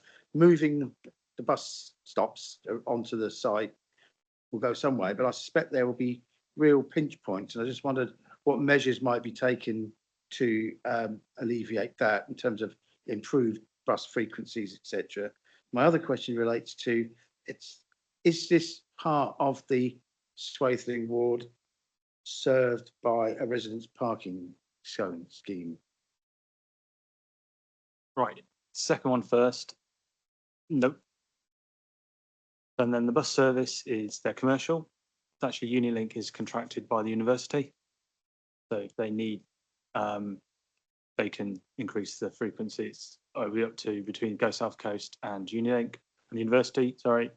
And then physical space around, the bus stops, new bigger shelters, and then moving them off the footway will give more circulation space for people getting past at those busy times.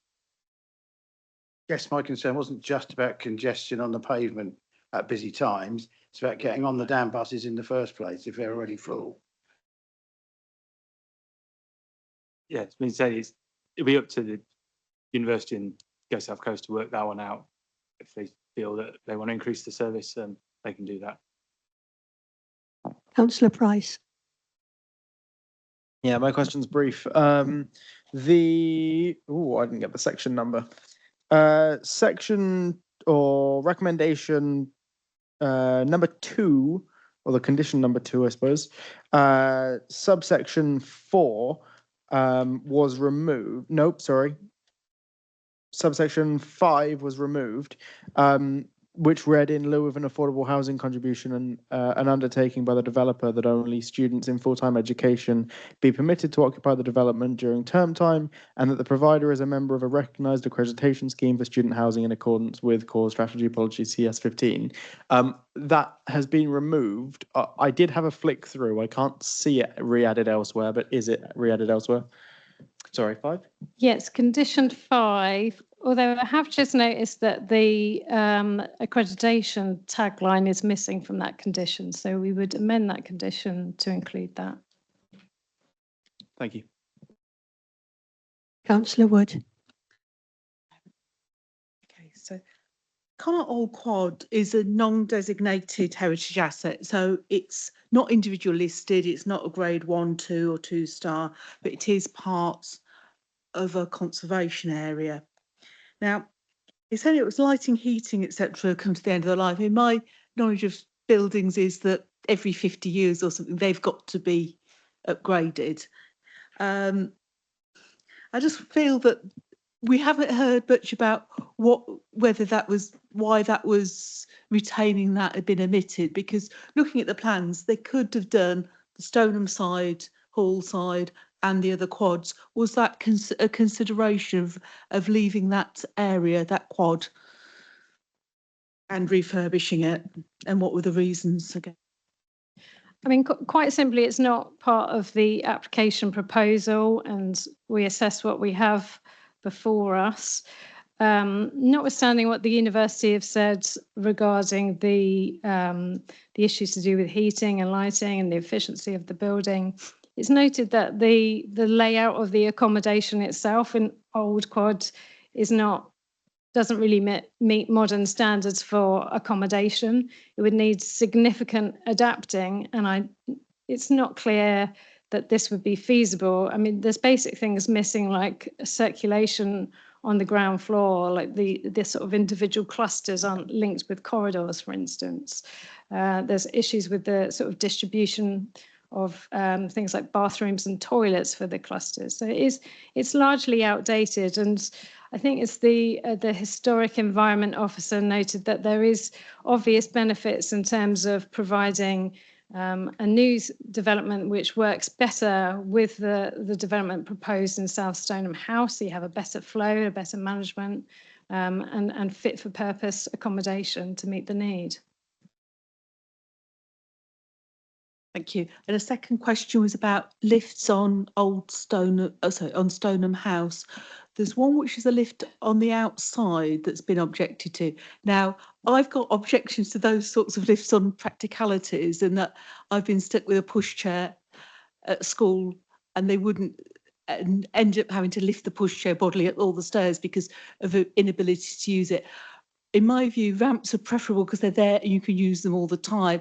There's also been objections from the Georgian Society and the other society, and another society which I can't remember the names of. So why is that needed? Essentially, the lift is because there is a difference in the internal floor level of the house and ground level. The decision was taken that you could put a lift very discreetly into that porch area. And because the ground floor is given over to communal uses with potential access for the wider community, it's thought that it's the most important to get everybody into the ground floor of the property. I cannot speak for how well those lifts works. That's really not necessarily a planning matter. Okay, but there's no lifts inside the building itself. So if you're mobility limited, you would only get to the first. Exactly that. There is student accommodation proposed on the wider campus with accessible units on the ground floor, but not within the house itself. I think that the insertion of a lift and the plant, etc., would be too disruptive to the fabric of the building. So there is other opportunities for the accommodation. And it is the ground floor which really does have the most heritage appeal of the building for people to enjoy, rather than the upper floors. Councillor Lambert. Yeah, I just wanted to follow up on Councillor Wood's question about the old Connaught Quad, because it seems to me that other Collins buildings in the city are highly prized. They cost a lot of money, and they have to have planning permission before people can even change a window. So I'm rather concerned that this building is almost being sidelined, in my view, in this application, and is not given the historic importance that it should be. I accept that it may be difficult to convert and it wouldn't meet some of the standards of other rooms, but I really would question whether the building in some form could be incorporated into the plans for this new development, which would, in my view, actually enhance it. So Connaught is a non-designated heritage asset, which is important in terms of the amount of harm you give to the demolition of the building. So our conservation officer has advised that the loss of the building as positive would have a high impact in terms of the less than substantial umbrella, but overall that would have a moderate level of harm on the conservation area. Now we feel that the works to the house in particular have a substantial benefit, which then outweighs that moderate harm to the conservation area. It's important to note that the approach that you're suggesting in terms of exploring the viability of refurbing and reusing the non-designated heritage asset is not a requirement of planning policy anymore.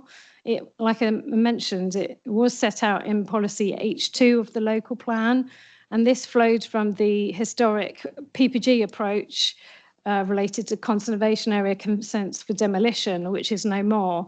So that was replaced with this new test in the National Planning Policy Framework, which doesn't talk about looking at can the building be reused, can it be adapted? That's not there in planning policy anymore. Instead, we go for this approach of looking at the scheme as a whole and carrying out this balancing exercise with the public benefit. So there's no requirement for us to go through those hoops for this planning application. Councillor Boraine. Are we able to easily turn up any of the images that you've showed us? Yeah, within reason. Oh, okay.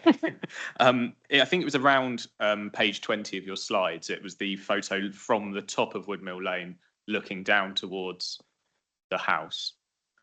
Just wonder if you could pull that up. Is that existing or proposed? It was the proposed one of the CGI images, I think. I mean, I can ask without it, but I'd just like to see it again as well.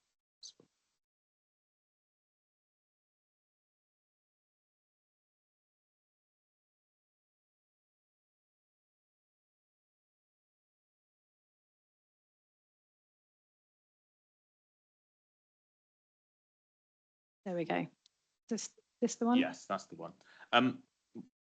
I know you've said that the colour of the bricks is not decided yet, but what is the material on that building? So the new buildings will be constructed of brick. They are brick, because from that image, that does not look particularly pleasant to my mind up against the nice red brick of the main house. So bear in mind that it's quite difficult and expensive to get hold of bricks of that quality that are part of the house now. What feasibly can be done to make that look more sympathetic to the building that we are focused on? I mean, so yeah, there will be an exercise that we'll be starting now in terms of building panels on site next to the building so that we can review it next to the building in the light of day to understand if the brick is going to be a suitable match. Well, not necessarily a match, but complement the building is probably a better way of putting it. And that process will be undertaken with the council city design manager and the historic buildings officer as well. Yeah, I disagree that it complements the building, which is very pretty, and at the moment is seen very nicely from that position. Also, on the traffic point, I know it's been mentioned about pedestrians and also about the bus use, which turns left. Often, if you drive down that road, it is around rush hour, it is packed. You can't get down there, probably because of Woodmill Bridge. But also, I imagine that if you live on, I think it's Oliver Road, which is the other side as you come over, it can make life pretty miserable. I was a student not that long ago, and I know that students will drive to places. So that increased traffic is, I'm sure, going to be a concern, and I'm not entirely convinced it's mitigated. I think people are starting to move to statements before the questions are exhausted. Is there anything else that you can say to help put that to ease? Yes, I think there is the travel plan for the university, which can be working out that. We talked about that everybody who goes to halls gets their bus pass, so that the halls fees get your Unilink travel. I think is within walking and cycling distance to the university. There is a Voi micromobility rack already on Wessex Lane. Yeah, and the parking survey showing there isn't really sufficient capacity for additional cars brought by students in that local area. So I think that package of mitigation measures plus the works we want to get done to Wessex Lane will help sort of encourage more sustainable travel to and from the site for everybody. That's existing and future residents. Councillor Price. Yeah, so I fear we're undertrained for some of what we're expected to make decisions on sometimes on listed buildings. What obligation does a business have to maintain an existing listed building that it owns? Yeah, difficult question. There's nothing set out in any sort of legislation that says if you own a listed building, you've got to keep it in active use and, you know, repair any leaks, etc. There are statutory provisions related to buildings that fall dangerously into disrepair. So you can, as an authority, you can add a building to an at-risk register. And in very exceptional circumstances, there is actions that councils can take. I think they need a direction from the Secretary of State to then, in partnership with Historic England, undertake repairs to the building. Now, this building, I mean, it's been vacant for a long period of time.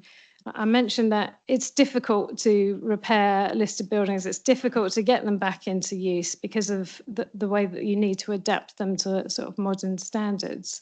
The site has been secured. The building has been boarded to stop ingress. It's, you know, wind and watertight. The scaffolding to help it structurally following the demolitions of the 1960s works. The 1960s additions have been removed. There have been listed building applications and works carried out. So I don't think the building has been neglected. Yes, it's not been used. And that is the fundamental thing in order to keep its upkeep for the future.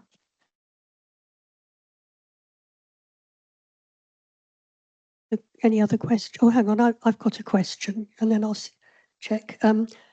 There was something in the report on page 62 about the bins and the bin store.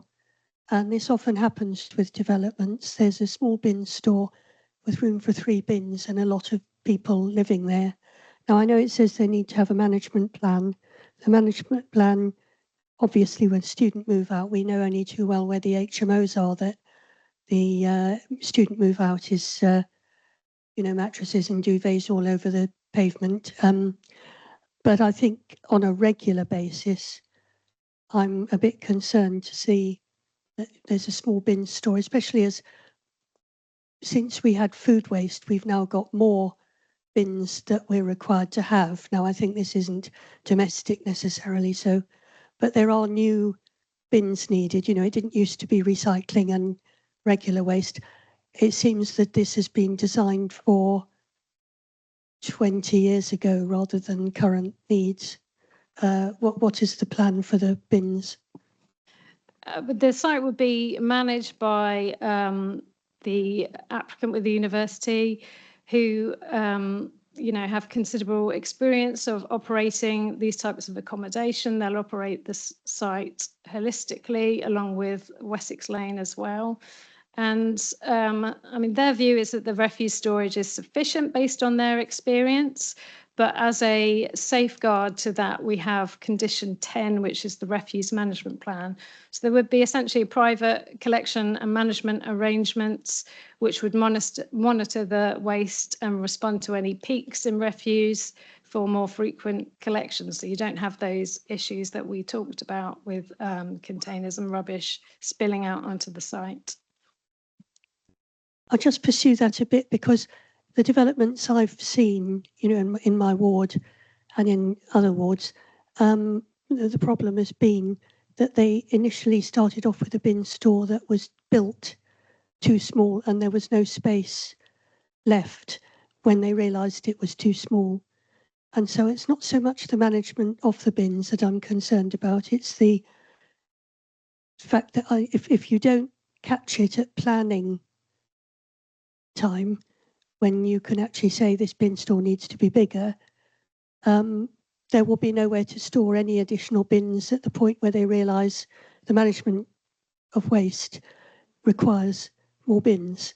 And I've seen this again and again, and it causes a lot of problems for residents of those developments, as well as the general environment. So I just wondered if it was worth considering again the size of their bin store.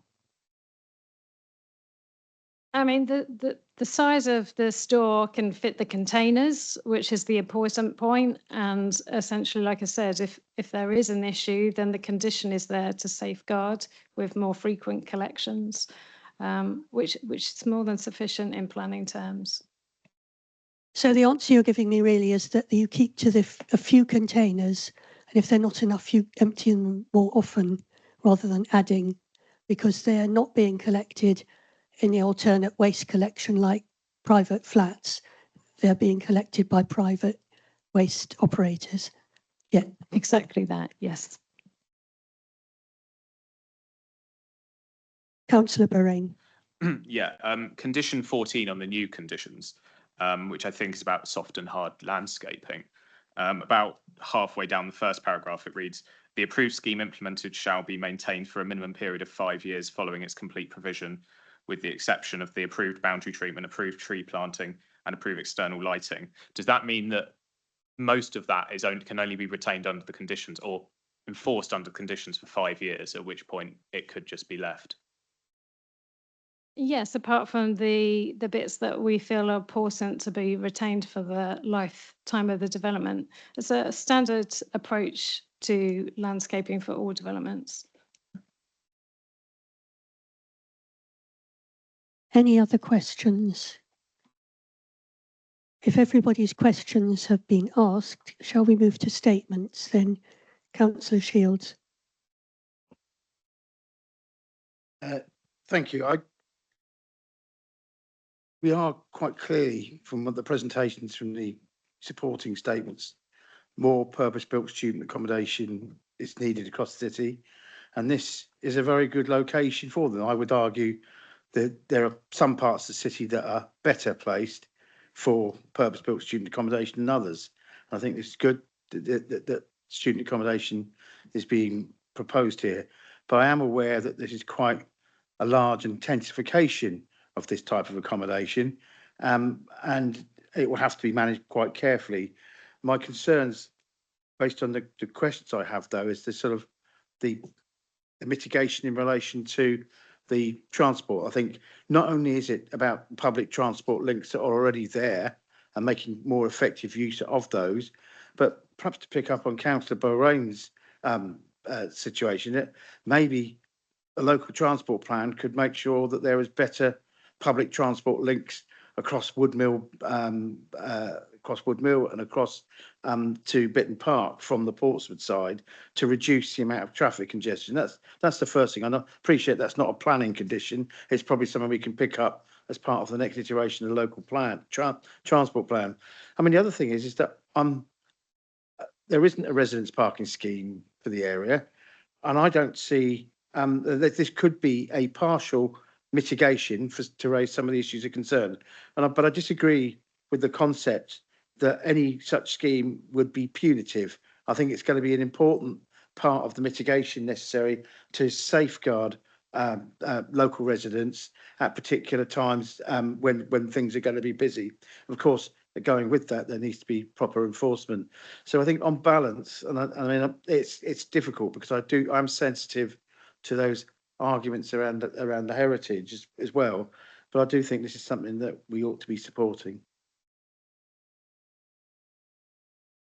Councillor Price. Thank you, Chair. Overall, I generally like the proposal. I don't even particularly object to the height, given the measures taken to ensure they don't overshadow existing buildings, and I appreciate their attempts to ensure that South Stoneham House is the primary building visually. As Councillor Shields said, this site needs student development, not through this application. I don't think it's appropriate for the university to hold the preservation of a heritage asset hostage behind the demolition of another in its care. No, I don't have any objection to the work surrounding Stoneham House. I believe the site, as it sits, represents a walk through our history and an area of our city to be proud of. And building new buildings in a more modern style will add to this walk-through history, which is something we're lucky to have across the city. This effect is destroyed by the demolition of the significant benefit given by Stoneham Hall. I can't, in good conscience, put such little value on Stoneham Hall that the repair of Stoneham House is worth its demolition. I believe that the building provides substantially more public benefit than is given regard to in this case. Additionally, I truly believe that the building is given value by its public access, and we should be sharing our heritage as a community. As such, the building should be publicly accessible, as was mentioned earlier, I think by Councillor Varain, but I might be misremembering.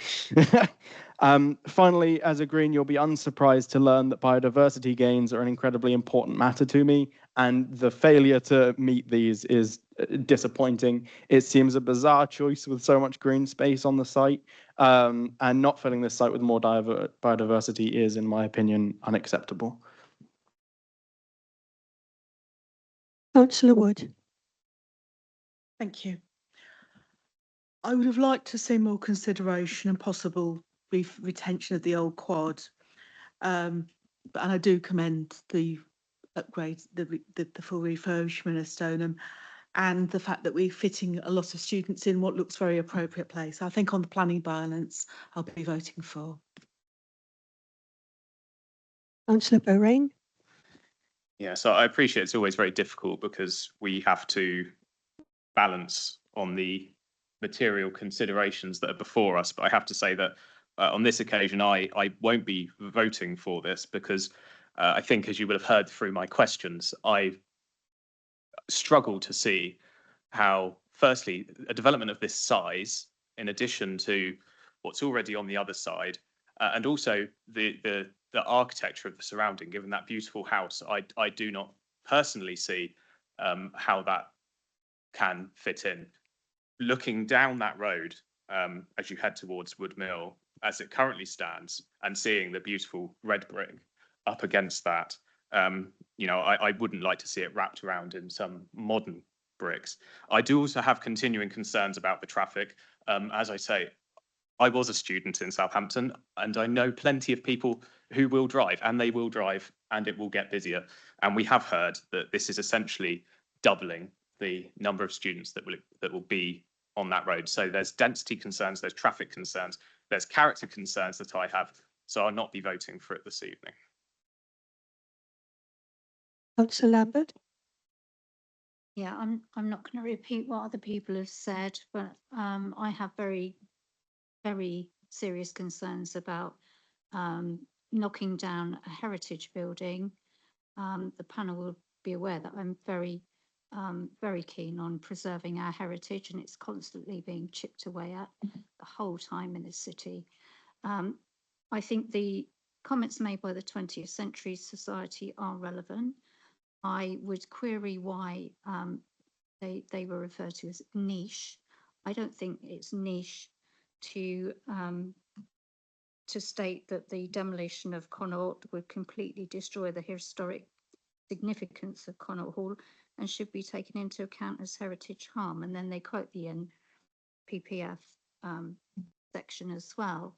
I note that great reference was given to Historic England and their comments, but Historic England also state that it's a matter for the planning authority as to which balance the planning authority wishes to take.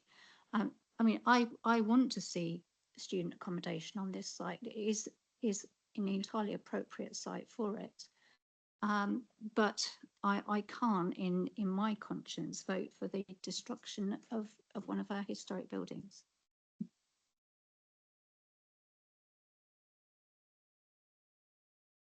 Sorry, Councillor Piatkovich. Thank you, Chair. I think the planning department have put forward a proposal that is a good proposal for this site. We need good quality student accommodation. In addition, Stoneham House then gets refurbished. I think it's unfortunate that the other building has to be demolished, but I think in principle I would be in support of this.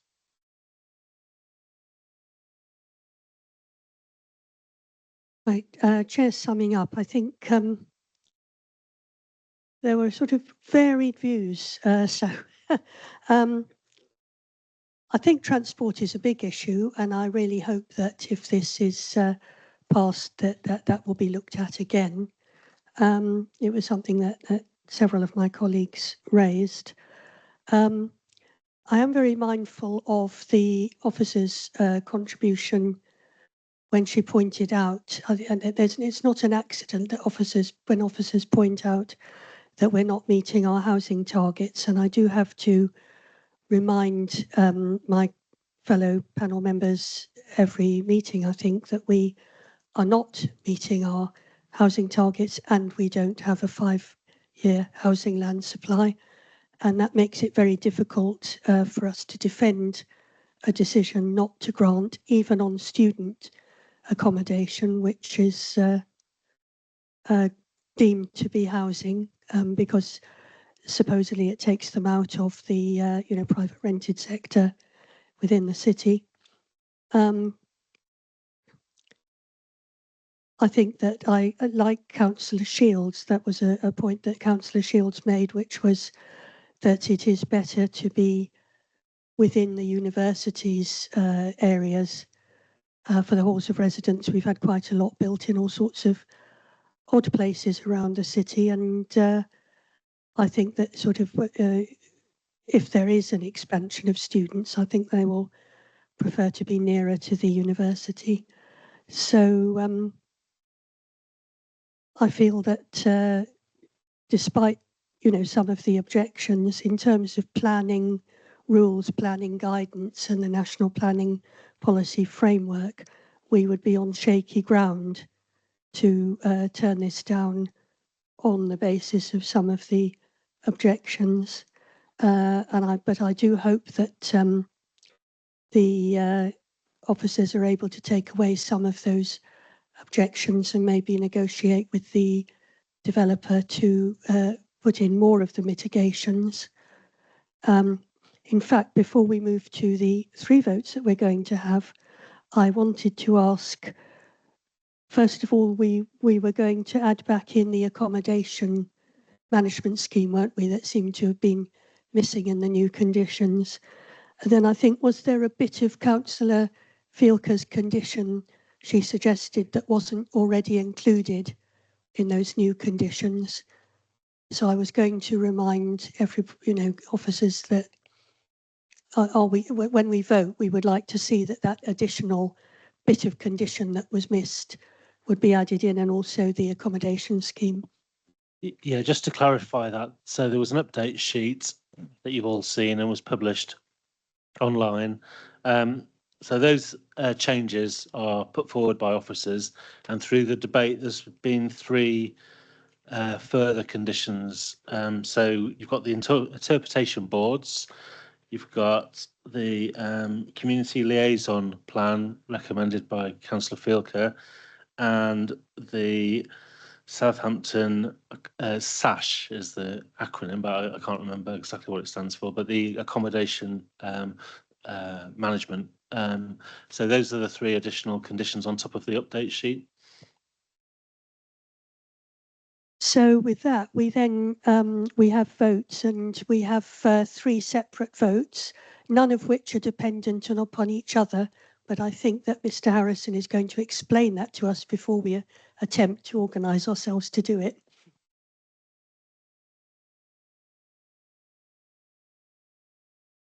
The 3 votes are habitat regulations assessment, which we always do for housing, the listed building assessment, which can be passed without.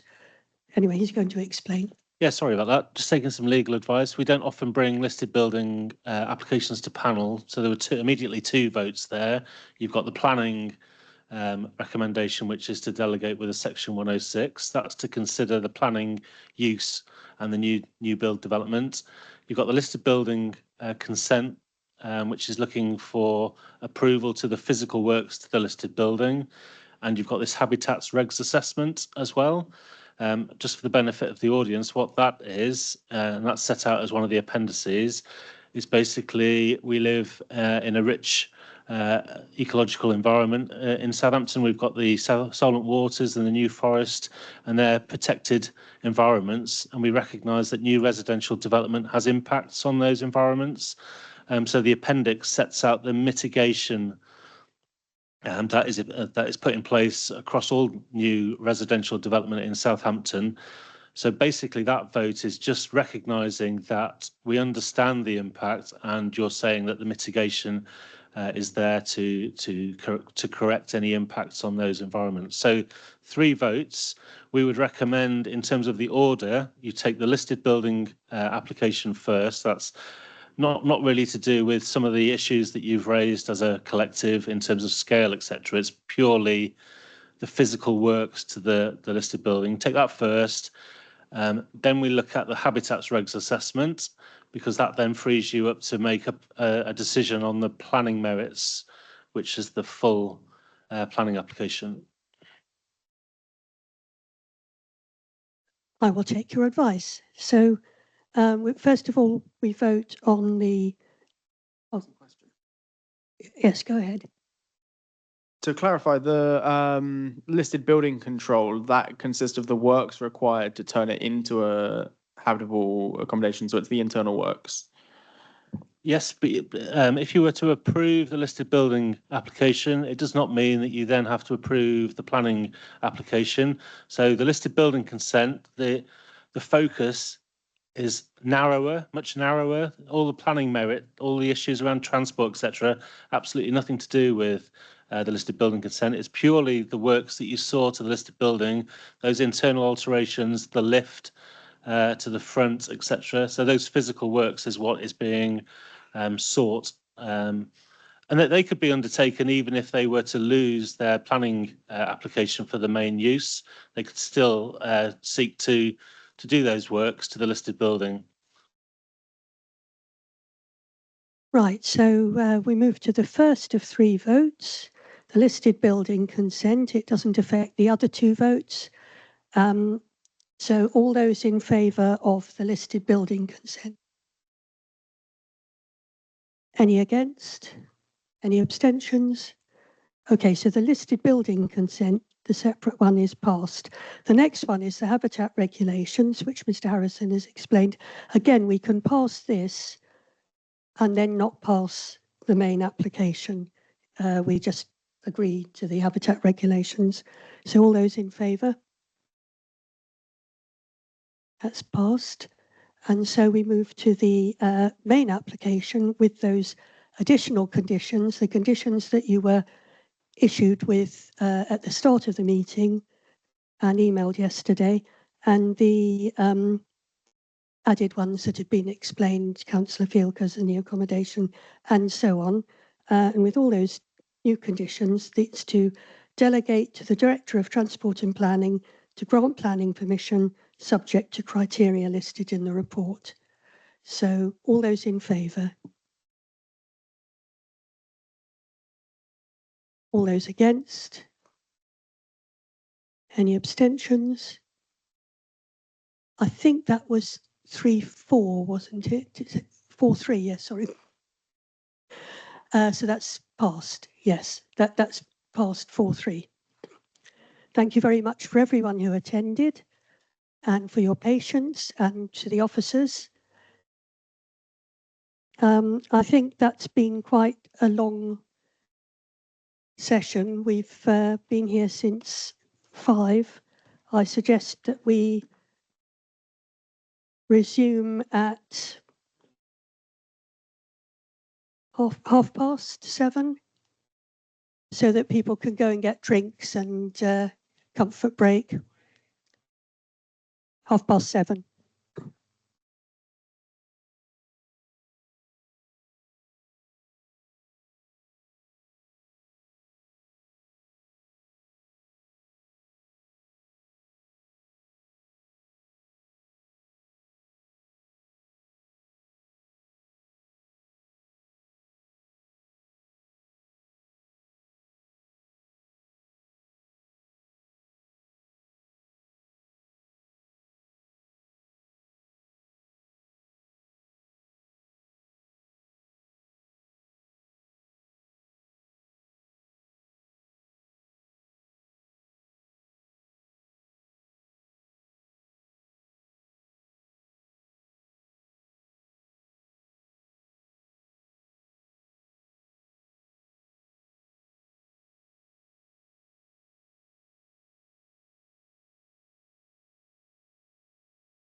We've got a couple of minutes, so if there's anybody still here chatting from the last item, could you take it outside?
Okay, so we're ready to start if people could settle down or leave if they're not part of this. The next item will be presented by Anna Lee. Thank you, Chair. So the application before you is redevelopment of the site to provide a two-form primary school within the former East Street Shopping Centre site. The site is actually allocated for mixed use development with a focus on retail. There have been retail developments approved in the past, but unfortunately have not come forward.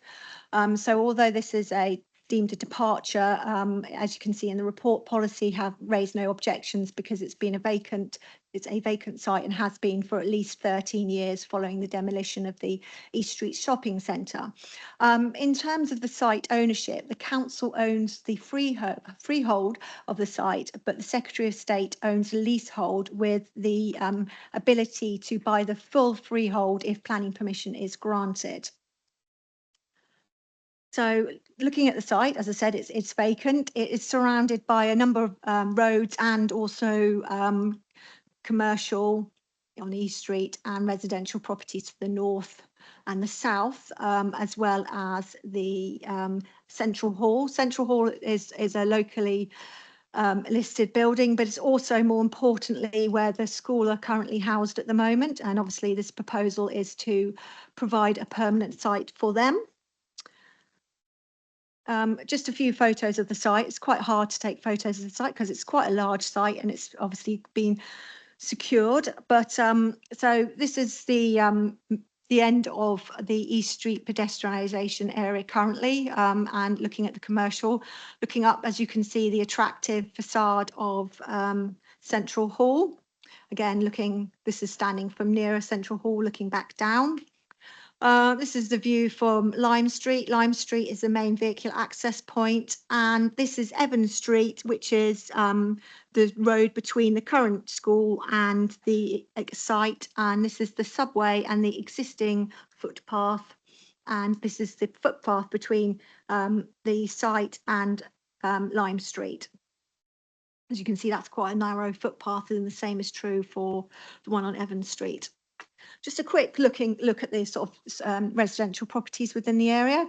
So this is King's House, which is sort of nearly opposite the site, because the site's here, and this is the properties that they're opposite. They are properties on Lime Street, and then you've got Chalice Court with their car park, which you'll see a photo in a minute, and Capital House, which is being converted into student accommodation, and the new build, which here is the nearest, these are the nearest residential properties to the site. And this again is the commercial stroke residential above properties on East Street. So these photos will be more important later when I explain the scheme, but yeah, as I said, this is the existing property, existing school, Central Hall, and obviously you can see the site here as well as the entrance to the subway.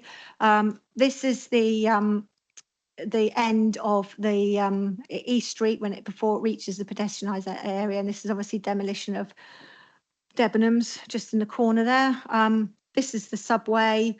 And the narrow nature of, as you probably will walk down here, how narrow it is. And this shows the tree coverage that surrounds the site, albeit not on the site in this aspect, but it obviously shows the separation distance between Chalice Court to the south and the site.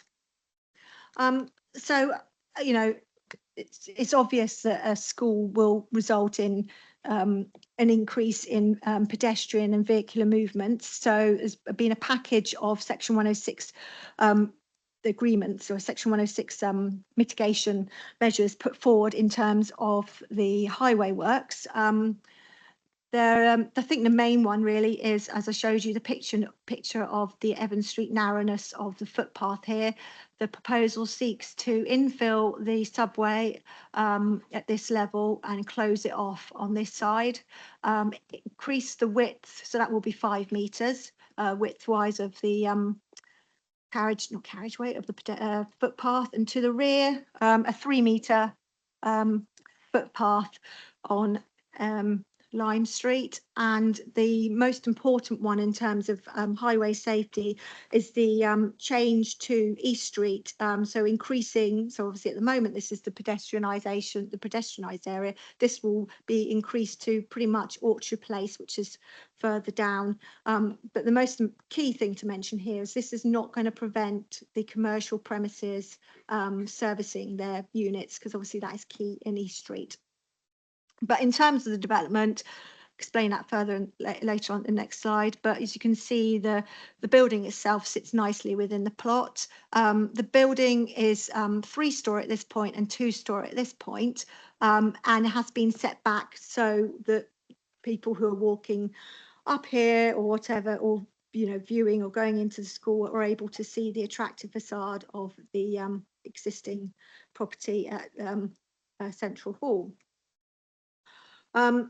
So as I said, this is the main building. There's quite a lot of different areas of play space and open space. The main entrance point for the school, main pedestrian entrance point for the school, is obviously on East Street. There is a walkway that is going to go from East Street to Lime Street.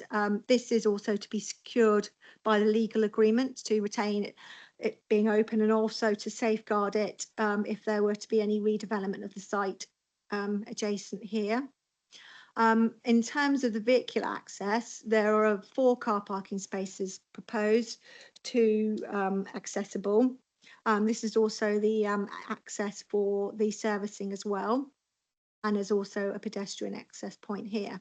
So in terms of formal play, this is the PE area, and also this is the Year R. As you're aware, you're probably aware, Year R have to have their own personal play area. So this is where it is here, and the rest of the site is informal, hard and soft landscaping with a trim trail here, and also a trim trail, sort of activity trail within the Year R, as well as sort of planters, etc. As you can see from this, this is the landscaping. It's not the detailed landscaping scheme, because that's obviously ongoing. You can see this is a massive betterment from what is existing on the site in terms of bringing it in, and our tree team are very positive about what's been proposed. Just quickly taking you through the floor plans. Obviously, with a school, we as a council like to secure community use, and there's nothing different here. The main aspect of the community use will be the use of the assembly hall, the music room, and it can be shut off during out of school hours. In terms of the rest of the ground floor, so I'd say there's a kitchen area here for the use of the school. There's a library, the main reception area, etc. Year R, as I said, leads out here, and the infant classrooms down here. On the first floor, there are still further infant classrooms. Then you're moving into the primary classrooms here, as well as a staff room and a practical room. And on the top floor, as it is normally, is the older juniors, pupils, where they've got their rooms as well as staff accommodation, etc. As you can see, there's a green roof and PV cells, cells proposed.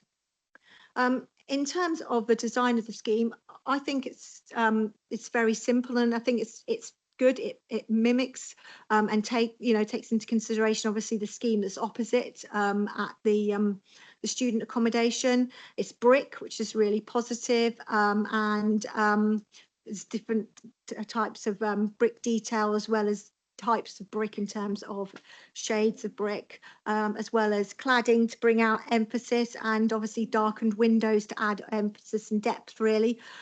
So as I said, it's it's 3-storey, it's stepping down to 2-storey, and it's a functional building, but yet I think simple and quite pleasing. In terms of the side elevations, as I said, potentially there may be redevelopment adjacent at East Street, so there are no habitable windows. I know it's strange to talk about habitable windows of a school, but on the side elevation to prevent any further future development any further development in the future. So just a few CGI photos. This is obviously the front of the school, bringing in that there does need to be boundary treatment. As you will see in the report, the design officer has commented on the boundary treatment, but obviously is pleased that it's bringing in vegetation, albeit this element of screening. This is the rear. This shows the informal play areas, and this slide shows this photo. Shows the formal PE area, and this shows the car parking with obviously the formal PE area in the back.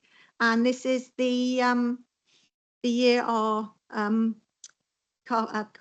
year R playground. And finally, this shows how it sits within the site and shows that it sits nicely in the site with areas around the edge. In terms of material considerations, obviously, the need for a school is key. The fact that it's vacant, and the fact that there's no objection despite it being a departure. The setting has been respectful in terms of this locally listed building. Highways access and parking, with lots of discussions on that, hence the package of mitigation. And it's got sustainable elements in terms of, you can see, the PV, etc.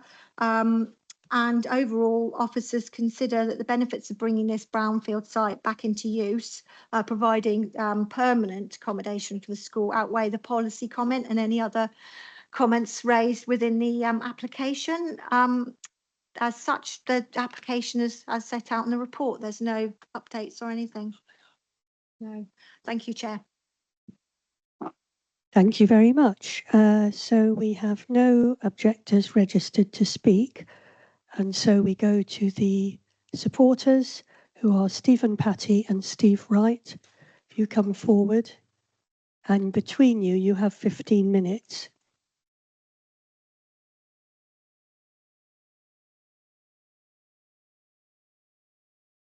Thank you, Chair, and thank you, members of the panel, for allowing me to speak today. I'm speaking in support of the application on behalf of Vale Williams, the planning consultants acting for Morgan Sindall and the Department for Education. And thank you also for Annalie's introduction and setting out the site very clearly there. The application before you seeks planning permission for a new permanent home to Hope Community School, together with associated landscaping, access arrangements and supporting infrastructure on previously developed land. The proposed development has been through thorough consultation and given due consideration by the Planning Service, and the application is recommended for approval by the LPA officers. This proposal represents a significant opportunity to bring a vacant and prominent brownfield site back into a beneficial use. The former shopping centre was demolished 12 years ago, following years of decline in demand since the turn of the century, following successors of Marlins in 1991 and Westquay in the year 2000. Since demolition, the site has remained vacant. The application has been subject to extensive consultation, including pre-application discussions with the community and planning and design officers. The officer report confirms 117 representations have been received, including 100 in support. Many supporters refer to the need for Hope Community School to move from its temporary accommodation in Central Hall into the purpose-built facility that can better support the pupils, staff and the wider community. Importantly, the site is allocated for a retail-led development under policy AP24 of the City Action Plan, but officers conclude that material considerations outweigh this policy conflict. This includes that the site has remained vacant for many years, that there has been no meaningful retail interest, and that the character of this part of East Street has evolved considerably. Both local and strategic policies, CS11 and Educated City, and the City Action Plan, policy AP10, promote city centre schools, together with national planning policy, which supports the provision of education facilities. In relation to highways and transport, the application has been reviewed in detail with the Highways Service. No objection has been raised, subject to the mitigation package being secured through the Section 106 agreement and associated highway works. These measures include extending the pedestrianised section of East Streets, as has been covered, improvements to the pedestrian routes, closure of Evans Street subway, and the implementation of a robust school travel plan. Officers are satisfied that the development can operate safely and sustainably within this highly accessible city centre location. The proposals also deliver significant wider benefits.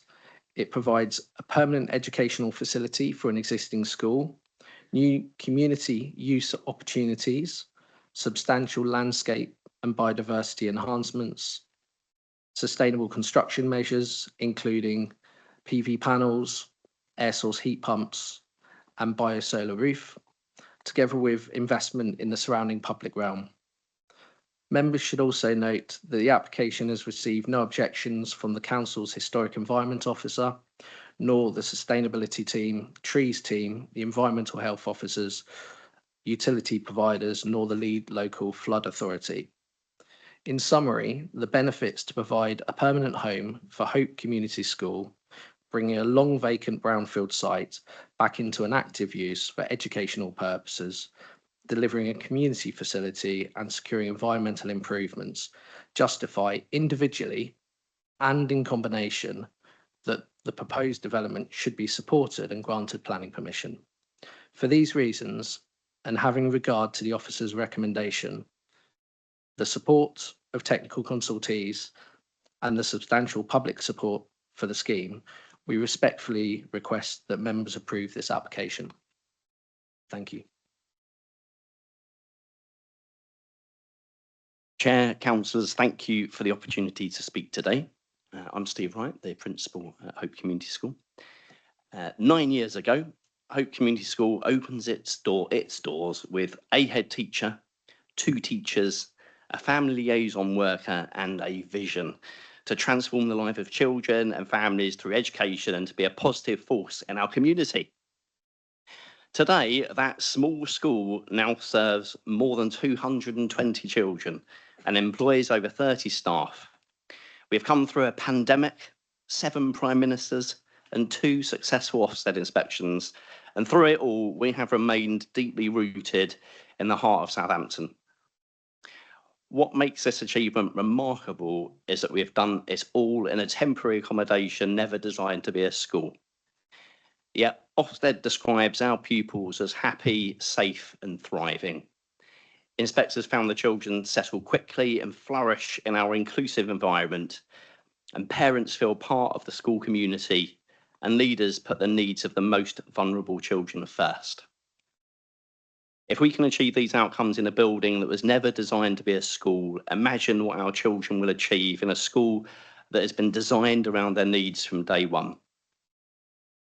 So today, you're not being asked to approve a new school.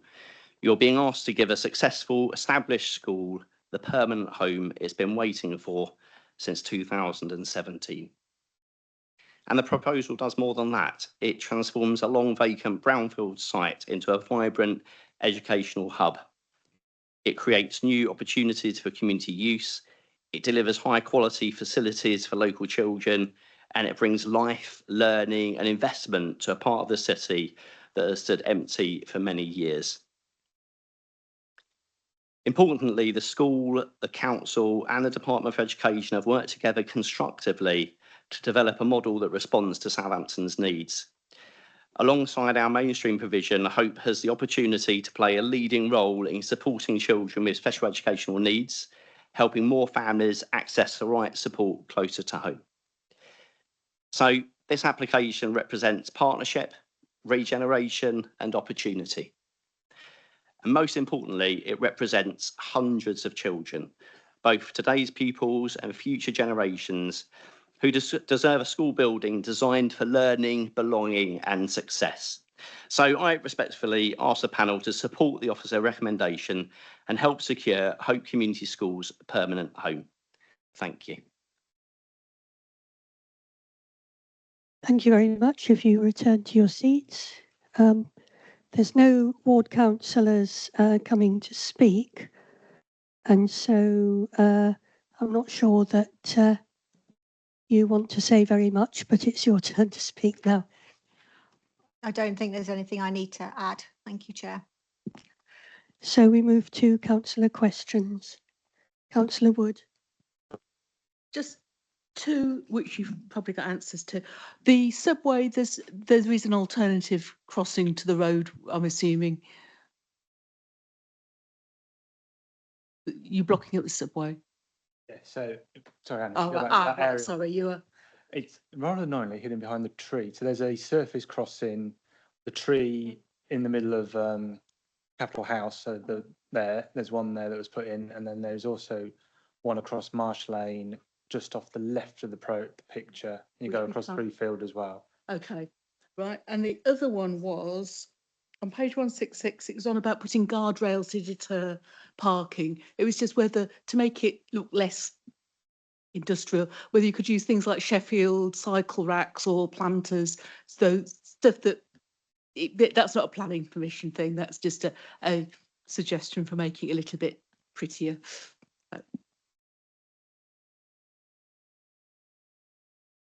Councillor Price. Yeah, I was going to ask about the subway as well. That's an incredibly busy road. I used to live at Hamwick House, the halls opposite. Can you remind me, they're traffic lights, aren't they, at that crossing? Okay, thank you. Yes. Thank you. The second question I had about the PV on the roof. It appears in this image it appears quite a lot. How much capacity is there for PV on the roof? How much is being used? And you said there was also some sort of roof garden going on. Am I right? I can't confirm what the PV level is, but it's actually a green roof. It's awkward because obviously they don't know what plant they will need, so it's quite hard to secure that. But however, the actual scheme will meet BREEAM excellence, so that will help. But the green roof is proposed on both elements. Thank you. I think one of the microphones might be going wrong. No. Well, we'll go to Councillor Shields, but maybe somebody could help with that microphone. I don't know if we've got a spare.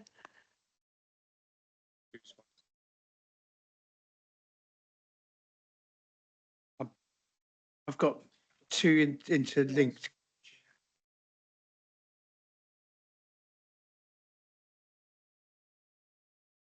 Sorry, Councillor Shields, you carry on.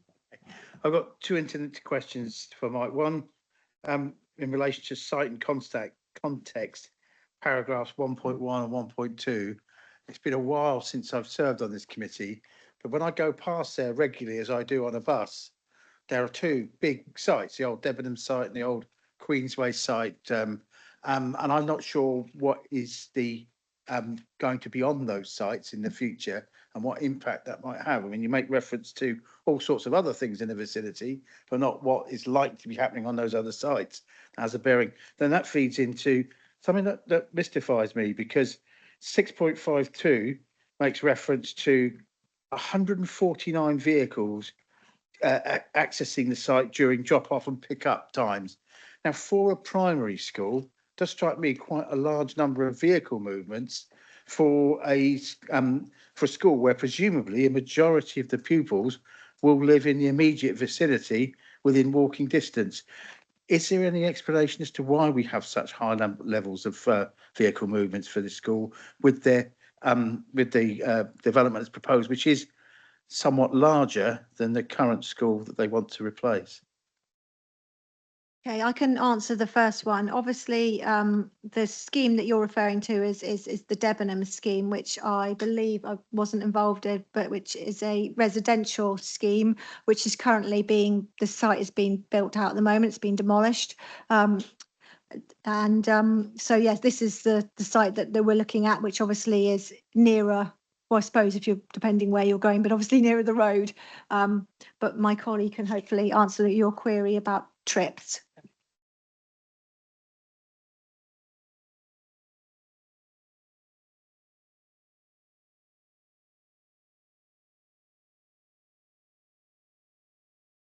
So you've got 240 children max plus staff going in. So I think you just take a standard mode split across a primary school. Not only without catchment areas, they can come from a wider proportion of the city. So we can sort of say that's what 149 is about. This is bad maths. Just over 50% would be car based. Obviously, that's higher than some of the other schools in the city, but it's probably comparable to other ones. So we're kind of like okay with that level of movement. There is going to be a lot of movement at beginning and end of school. I think currently at the moment it's relatively uncontrolled around the current site over the road on at Central Hall. So I think overall we're generally comfortable with that level of movement. There will be, they're not all going to try and pile into the little car park. So it's you're looking at staff movements into school, pupil movements into school, and they'll be spread across the day, that peak period. So they're not all going to come at once. And the idea is then with the additional extended pedestrianised area on East Street, it moves it away from immediately around the school area where you get the highest concentration of people. You've got people milling around, people, parents and pupils going in and out, and then a lot of activity. So it kind of pushes it away and is accommodated then generally within the network. Can I just add, it's a sustainable location. It's very hard to park in the area. Obviously, it's highly served by transport. Yes, it's not just a catchment school. There are loads of schools in the area that aren't just catchment schools, but this is it's a sustainable location, as I said, well served. There's a lot of controls on the road in terms of parking. So the reason for the pedestrianisation is not really to do with levels of parking. It's to prevent. It's a highway safety element rather than the number of vehicles. But yeah, so overall, it's a very sustainable location, and it would be hard to park there, but park in all of those people to park. They'll have to park elsewhere and walk further, or more importantly, use public, well, more keenly use public transport. Before I call somebody else, just because it fits in with what Councillor Shields has been asking, are we requiring, like we have when we've given planning permission, for example, to St Mark's School a few years ago, a school travel plan to be submitted? Yes, thank you for bringing up, because that was in my head when I was thinking and I wasn't saying it. Yes, so they've got a school travel plan. You can see that on the delegation on the front page. So obviously that is an ongoing document that the school works with the local authority, and yes, a continuation of a document. So thank you very much for bringing it up, because that wasn't in my mind and I didn't say it. So thank you. Councillor Lambert. Yeah, I just got a few questions on parking, because obviously you've got Holyrood Estate right next to this development where there is a significant pressure on parking already. I think that anyone who lives near a school knows the difficulties that there are even with a plan. My question really is, are there any considerations around parking and particularly to restrict parking around the Holyrood Estate? So we've got Orchard Lane, and some of these are actually in your report about access to the school. So I'm worried that parents may see Holyrood, Orchard Lane, Chalice Court has got a car park, which could be open to abuse by people dropping off and collecting children. So is there some consideration about parking restrictions? Well, taking it sort of backwards, Chalice Court, it's restricted, and obviously they've got their own mechanism to prevent that. If there is both Orchard Way and Lime Street and around there, they're very narrow, so it would be hard to park. So that there is element of parking, and obviously, you know, whatever you do to limit parking, people will get round it, and it is something that, you know, parking at schools is a problem, but it's limited, and the fact that the mitigation measures in terms of extending the pedestrianised area here means that obviously that prevents parking. Obviously you have got George Street parking, which you can have, so it's quite hard to park in this area without causing problems. I've just got another question. I think in the report, there is reference to people still being able to access the parking that they currently use for the current location of the school. Do you mean on site at Central Hall? Yeah. Obviously that may form part of the travel plan, but that is outside the red lines. We can't control that, and it's not set out specifically in the report. So we can only control. I just had a question. So my question was that if people are going to continue to use that area for parking to drop children off, the safest way to get over the road, given that the underpass is being shut, and I'd like to see some sort of provision across St Mary Street, because it's quite a dangerous road to cross, because cars shoot round the corner from around the corner if they're coming down towards Threefield Lane, and they shoot round at great speed, and there's only a small area in the middle of the road. If you've got a lot of children trying to cross, I just think some consideration should be given to that so they can safely access the crossing further up. My colleague is showing me a Google image of a crossing that's already at that's St Mary's. I'm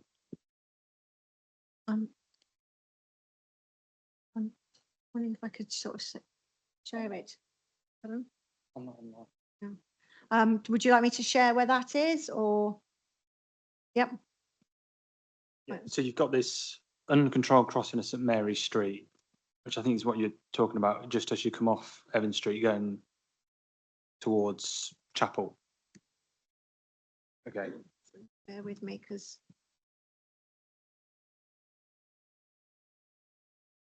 I think if it did form part of the school travel plan, it could be something that would be picked up as infrastructure works that might be needed to support, say, a park and stride site or whatever the school travel plan comes up with. But I think that's what we work through with the school on as part of the travel plan. And it might have to fund.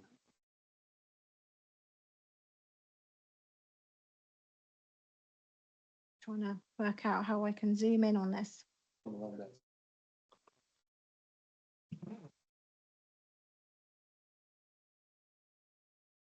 yeah, of course, yes. Yes, thank you, Steve.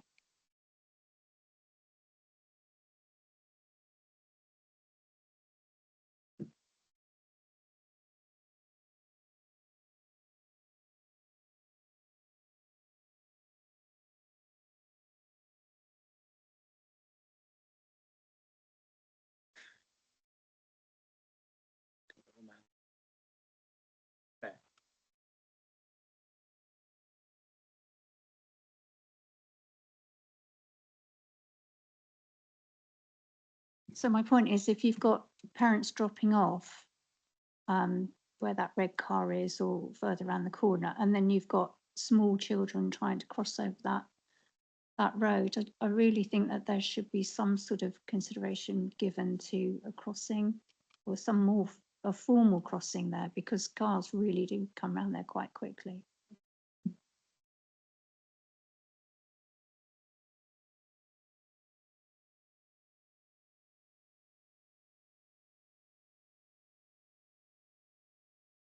So I think this is quite a complicated point, but the planning application is not reliant upon that parking at the existing central hall.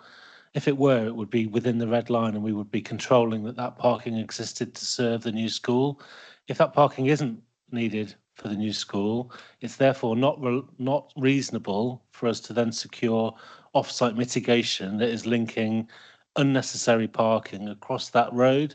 Because effectively what we're saying is that the planning application doesn't need that parking for it to be a success. So there were tests, aren't there, for planning obligations, one of which it has to be necessary. And we're saying that parking isn't necessary. So if the parking's not necessary, then improved crossings in that location are also not necessary. I appreciate that, but you say in your report that that parking will still be being used by parents, that's all. It may well be, but there's nothing to stop the developer fencing that off and saying you can't park there anymore. And if we've relied upon it as mitigation for this development, then it should be within the red line, and it should be conditioned that that parking is retained for the school. And we're not saying that. We're saying that parking isn't necessary. If the school choose to use it, if they choose to find another car park that they'd like to use for their project, they're perfectly entitled to do so, but it's not necessary for this planning application.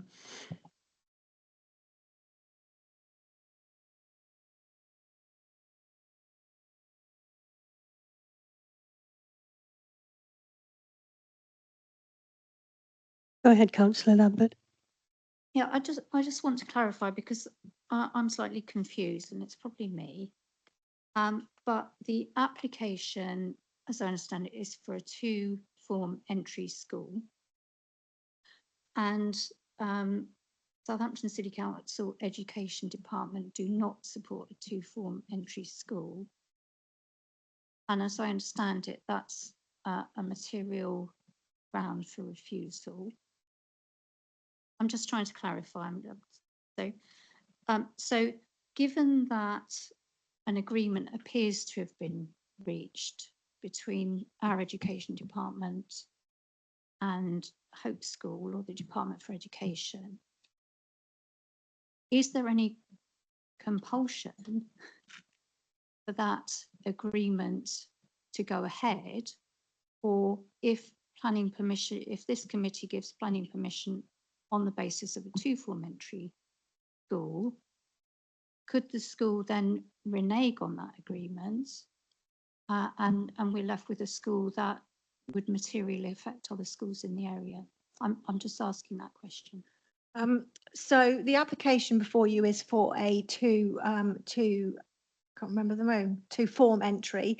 And it is a material consideration that if the Department for Education, DfE, actually actually allows the part of the school to be used for SEN, then obviously that removes the Education Services objection. But from the point of view of this application, it's a material consideration to us as officers and you as members to sort of add it in within the sort of the realm of all the material considerations. You know, in fact, there's a vacant site, etc. So we can't, the changes and the sort of agreement that they've had with the internally with obviously the Education Service and obviously the school is not part of this application. It's never been formally submitted to us as a local planning authority, so we've got to assess the application as it came in as a 2-form entry. So as you know, as it says in the report, you know, it is it is noted that the proposal, if it isn't reduced whilst there is no need for the 240 pupils, then there potentially will be a surplus. But obviously that surplus needs to be weighed against the fact that it's providing a permanent school and also, as I said, bringing a vacant site back into use and all the other material planning considerations. I hope that helps. Can I just ask then, if a proposal was made for this application to be withdrawn and resubmitted as a 1-form entry school, is that a possibility? Is that something that could happen? Obviously, the application before you is the 2-form entry. That's what the school have put in. I've not had any discussions with anyone about reducing that, and it would be, you know, I can't comment on that because obviously this is what we're determining. Obviously, if the school, you know, if this application was determined and the school came in with a single form entry, obviously we would look at that. But at the moment, this is what we've got. But noting obviously the concerns raised by our Education Service. Can I just clarify that, because I presume that with the turnaround by the Education Service and them no longer objecting, we are not in a position to say we don't think that it should go ahead because there's no need for a 2-form entry school because of the numbers are so low in all the other schools, because we wouldn't, without the backing of the Education Department, we wouldn't have the evidence and therefore it would not be a material consideration. Is that right? Well, it is still a material consideration, but if we refused a scheme on the surplus thing, it would be hard for us as a local planning authority, part of the council, to defend it at appeal if we've not got an objection, you know, a strong objection from the Education Service. So yes, it would put us in an awkward position. And the cleanest way of doing this is the fact that, you know, assessing the application that is before us. Obviously, the internal discussions are not within, you know, do not form part of this application. But yes, you are correct. It would be awkward for us because we do not have a strong objection from the Education Service of the council. I just wanted to come back on that because I've printed off the consultation response from the Education Department, which came through on email, I think, to most of us. And they're very clear that they would not support a 2-form entry mainstream model, as there's no demonstrable need for additional mainstream places and significantly undermine viability of local schools. So it's the case, isn't it, that we either vote for this proposal, hoping that the agreement will be kept to, or we can vote against it, and if the local Department for Education is so minded, they could put in another application on a basis that we would agree.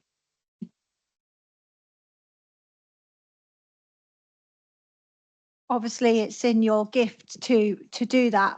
You know, obviously as I keep saying the same thing, and I apologise. So obviously, the proposal before you that we as officers presenting you is for the two form. Obviously, you can take the comments and advice that the Education Service have set out in their comments to decide what you want to do in terms of that. But the advice is was obviously is part of a basket of material considerations, and in our view as officers, were the Education Service were to formally object in full, then obviously we would need to weigh that in the balance. But the fact that there is a need for the school there, and what we've got at the moment is the two-form education, it would be quite hard. We would probably still assess it in the same way and still come forward, noting obviously there would be a surplus, but we would have to sort of say that was a negative aspect of the scheme that we'd need to decide, or members in the case of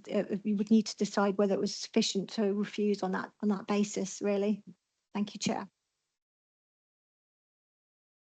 I think maybe panel members are more confused than they were before we started. I think the problem is, you know, we are aware, you know, we've been made aware, and I think it is in the papers that we were given, that there is a surplus of school places, that without this agreement with the Education Department, we would probably be inclined, you know, we might be inclined not to vote for it because we don't need a two-form entry. We have this agreement which is to do with SEND, but that's not a planning consideration, so we can't make a decision based on whether or not we think they're going to provide the SEND places. So it sort of becomes very circular, because I think, you know, voting for it and then going away at the end and thinking, but we didn't really need two-form entry school in that area, is sort of not satisfactory. But voting, you know, if we voted for it, and that would not be satisfactory. If we vote against it, it would not be, because we haven't got the backing of the Education Department in our own council. So I think what has now been happening is that the more we talk about this, the more confused I can see my panel colleagues becoming. So I don't know. Yeah, we might get some legal advice. That would be helpful. Thank you. Thank you, Chairman. I will try and shed some light based on my understanding of what's happening, and I'm sure my planning colleagues will step in if I've misunderstood the facts. What's being presented before you tonight, members, is an application for a two-form entry school, and that is a two-form entry normal school, no SEND provision. We can't secure that under this planning application. The agreement or lack of agreement, or whatever agreement there might be with the Education Department, I don't think we know for sure whether there is such an agreement, is not part of this planning application. It wouldn't be enforceable if you were to grant planning permission. So you need to make your decision on the basis this could just be a standard two-form entry school. The objection from the Education Authority is a material consideration, of course, to which you should have regard. And it is up to you, members, whether you give that great weight, little weight, however much weight you want to give it. So it's something that goes into the pot, but how you decide to rank your material considerations, because of course that is just one material consideration amongst many, is a matter for you as decision makers. But you should be making your decision on the basis that this school could operate as one form entry, one form SEN, or it could operate as a two-form entry school, because those are not controls that are being proposed to you as part of this planning application. So that is, I think, how you should approach this application, with the objection from the local education authority, who, whilst of course it is another arm of this council, is separate from you as the local planning authority. You have to make your decision on material planning considerations. That is one material consideration in the pot, along with the other benefits and disbenefits as set out in your officer report. Unless my planning colleagues want to step in case I've misunderstood exactly what the application entails, I think I have hopefully accurately represented the position you're in. I think the position we're in is the capitulation of the Education Department, having said they don't support a two-form entry.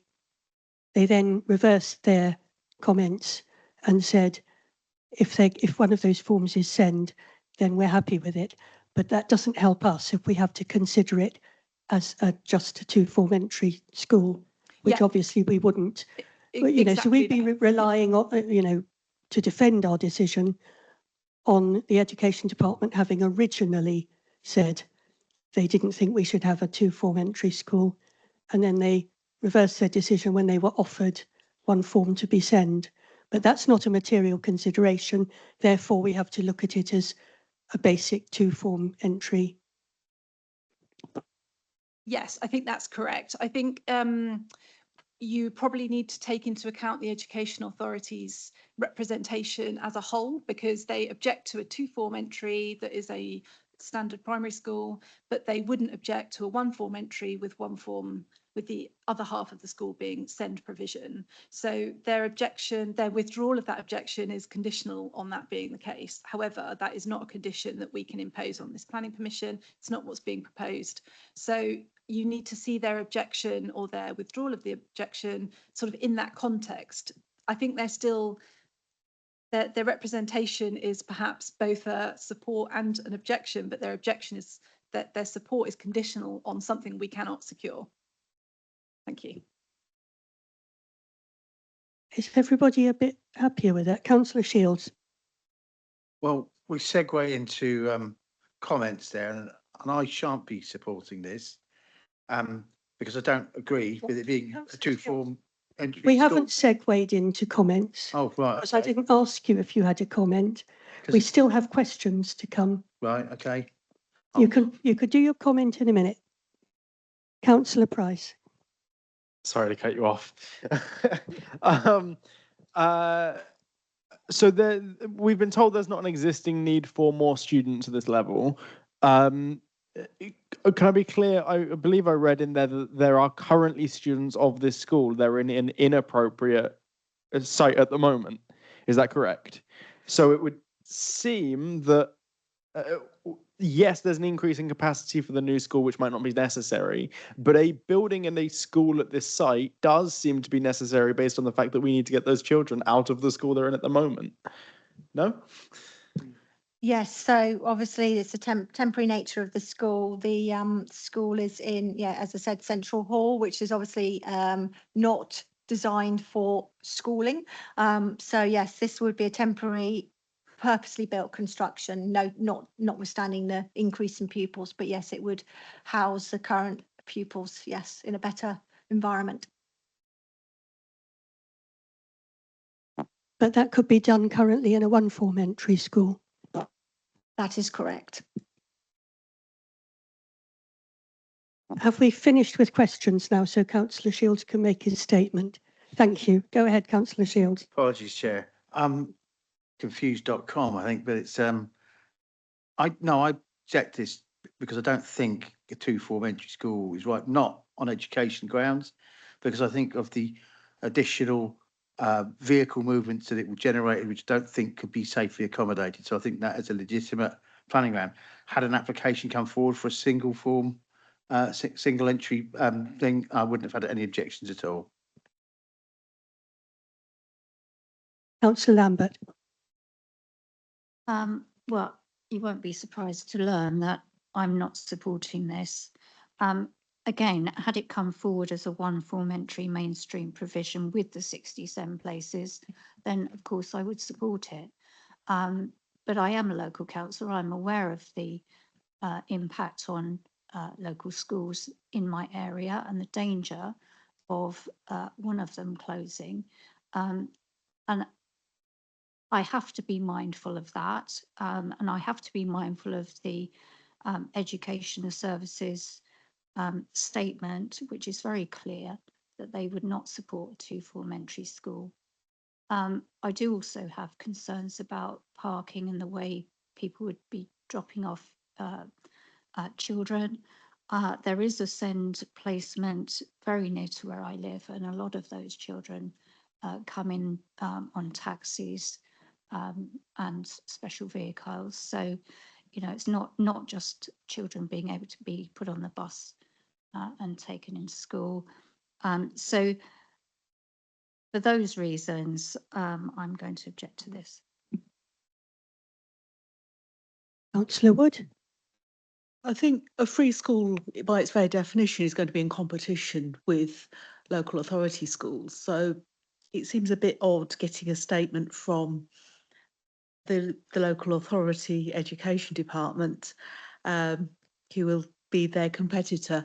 I think whether it's the principal of a school, I think we're in agreement. I think if it's one form or two form, I don't think we can really object. They may not use all the classrooms to start with. They may wait until there's an upturn in children numbers, but that's not for us to judge at this. So I'll be in support. Councillor Price? Thank you, Chair. First of all, just picking up from the very beginning, I think your comment about the number of prime ministers you've survived through says more about our failing two-party political system than anything else. I very much like this development. It seems a healthy and well-designed application, which would utilise a site which I think has been an eyesore on the community since, well, at least since I lived there. There may not be an existing need for more students, but there does seem to be a strong need to move the existing students to a more suitable site. It's worth noting that we seem to be willing to strand children in a deeply inappropriate site for the sake of the building they would move to being too big, which seems a bad choice in my eyes. I hope that if this gets approved, the Bargate councillors can work to upgrade the crossing on St Mary's Street to a zebra crossing to ensure that the children can safely get to their school. But it doesn't seem like that's appropriate as a planning condition, and nor is it appropriate as grounds to reject the application. So all of that being said, I will be voting for the application. And given the wonderful presentation given by the head teacher about the amazing work they've been doing, I can only hope the school is built in time for my own son to attend.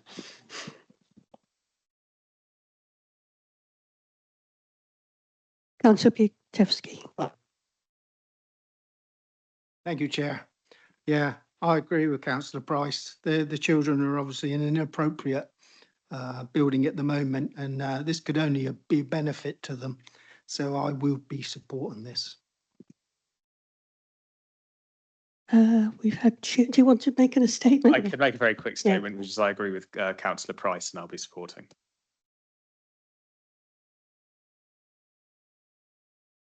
Yes, I'm happy about having to vote for a two-form entry that's not necessary and may impact on the success of some of the schools in the area. It's a shame that it was felt necessary to compete with them, but I think that on planning grounds we're on very shaky ground if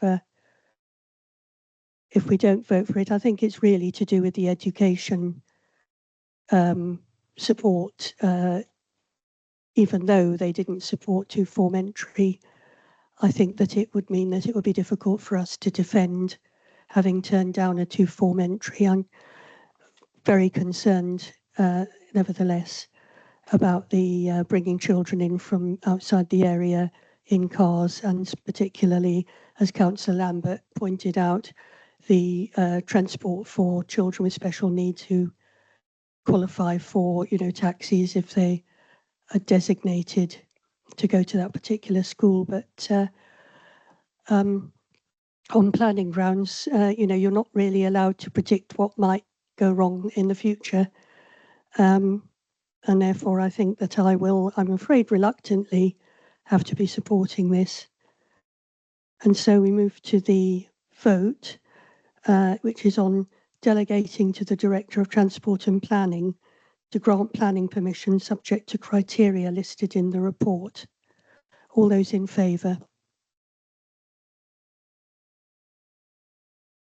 All those against? Any abstentions?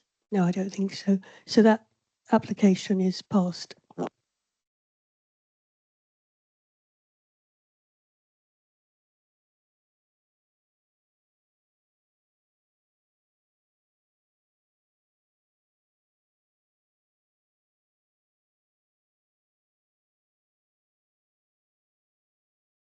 We'll carry on with the next item because it should be a reasonably short one, I hope. I shouldn't say that. Tempting fate. We're just waiting for the next planning officer to set up.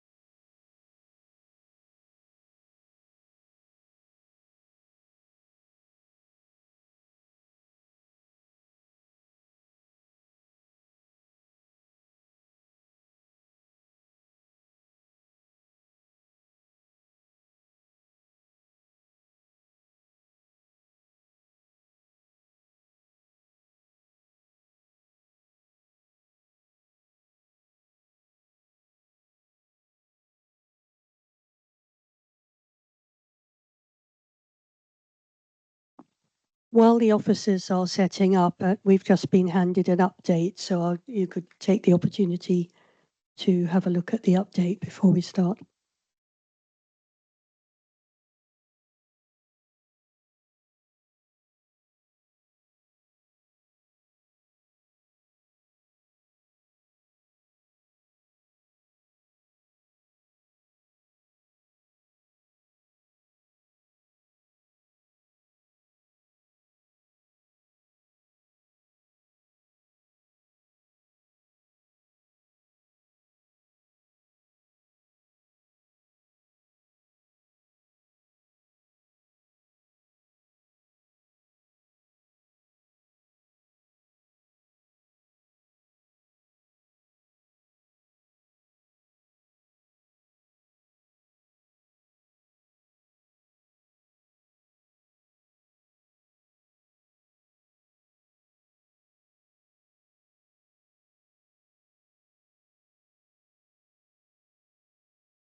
Okay, I think we're ready.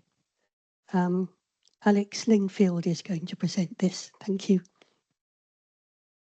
Thank you, Chair. So this one is for a 2-storey, 3-bedroom dwelling with associated amenities following demolition of existing outbuilding, and this on the land adjacent 102 Oak Tree Road. So this is the aerial view location plan. So the site is located to the northwest of Oak Tree Road and is located in between 100 and 102 Oak Tree Road. So this is a Google image. The site consists currently of a parcel of land, which historically has been part of the existing dwelling, the garden and driveway of 102 Oak Tree Road. As you can see, the site also has one notable tree located to the rear of the site, which is an oak tree 6 metres from the boundary.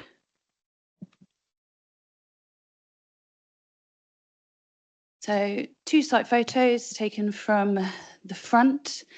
The photo to the left showing the entrance of the access with the existing drop curb in between the 2 existing dwellings either side.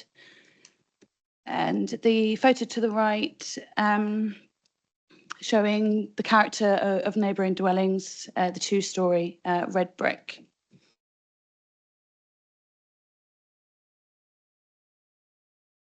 So these photos are taken from the rear of the site.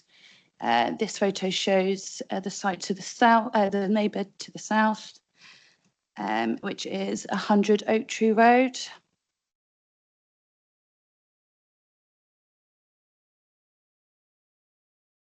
This is also taken from the rear, and there it shows the relationship with the other neighbour to the north, which is the 102 Oak Tree Road.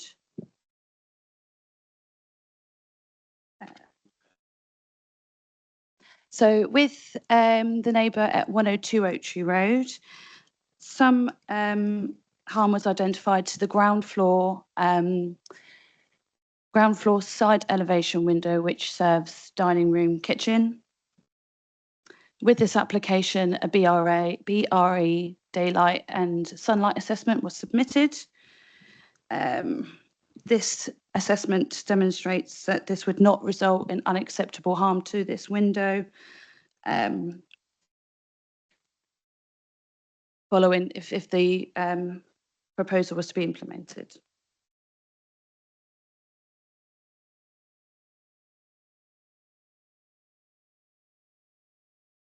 These photos are taken facing west, which shows the large rear area, which shows the current state of the site, which is just overgrown and unmaintained.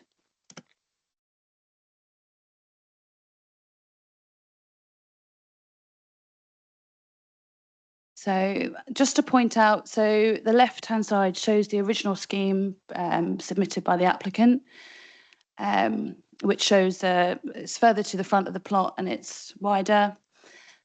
Following original neighbour objections and officers' discussions and assessments, the scheme was amended to the scheme on the right, which is the current scheme.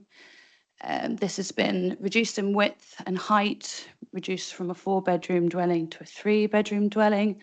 And this has also been increased in setback to provide adequate parking to the front. And this resulting in a more acceptable relationship with the neighbouring dwellings.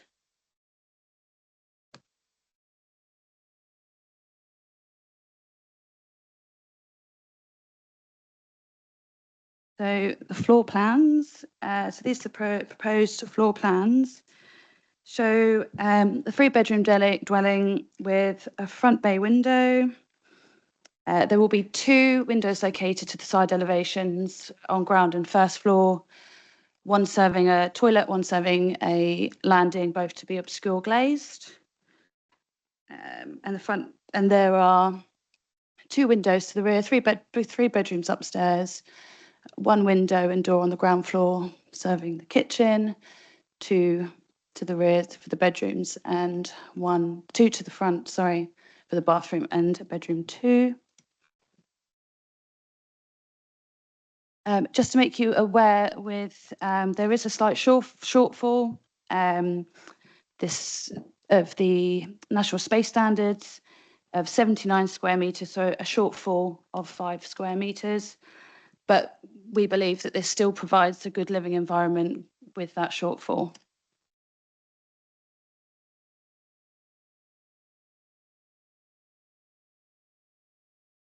So these are the elevations, 2-storey, with the front bay window, which is consistent with the character of the area. This is to be red brick and grey slate tiles, which again is consistent with the character of the neighbouring dwellings.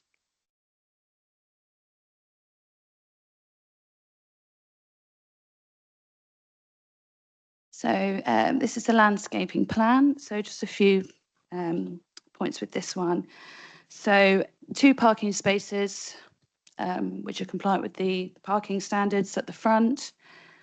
There is a shared access with 102 Oak Tree Road, which is shown by the hatched area. A condition has been input, so there is no parking on this area, so it is accessible by both the new dwelling and the existing neighbour at 102. And the hedge is retained, the hedgerow is also retained. So that concludes the presentation. So just a few points. So on the planning balance, we believe that no adverse concern impact to neighbours, and this is the initial concerns with regards to the ground floor kitchen window at 102 has been addressed by the provision of the BRE daylight assessment. Adequate parking is also provided. The design and the materials are simple, in keeping with the design of neighbouring dwellings. As stated as well, although there is that shortfall in the space standards, again, we do believe this still provides a good living standard for whoever would occupy that dwelling. And also important to mention that this does contribute to the 5-year housing land supply as a new dwelling. And just a verbal update, as you all have copies before you, there are some amendments to the planning conditions since the original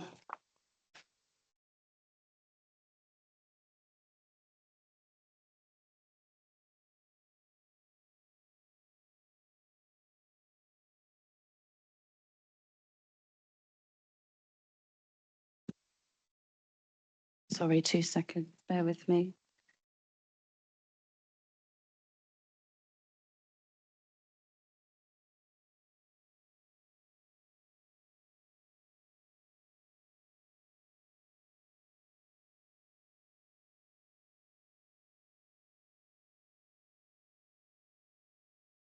So condition 5 has been added for obscure glazing to be to the side elevation first floor windows.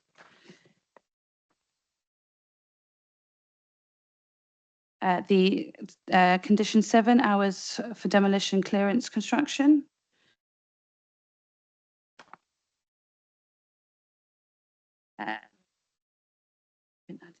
Condition 13, parking strict restriction condition has been amended.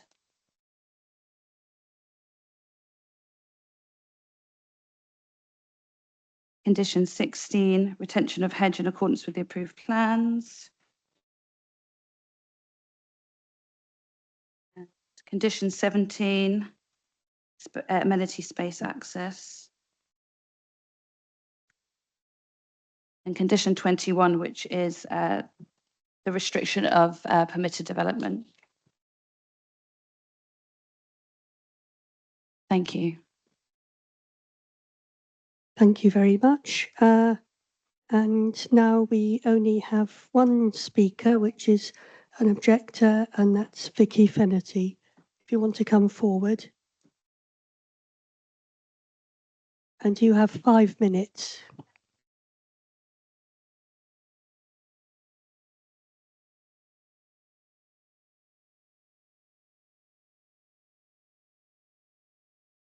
Thank you, Chair. Thank you, councillors.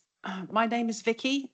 Our family home is 100 Oak Tree Road, the property most affected by this development. I'd like to thank the council's planning team for their work on this application. However, serious issues remain that need resolving, and I'd like to make 3 points. First, the development in its current form will seriously impact on the safety and security of our family home.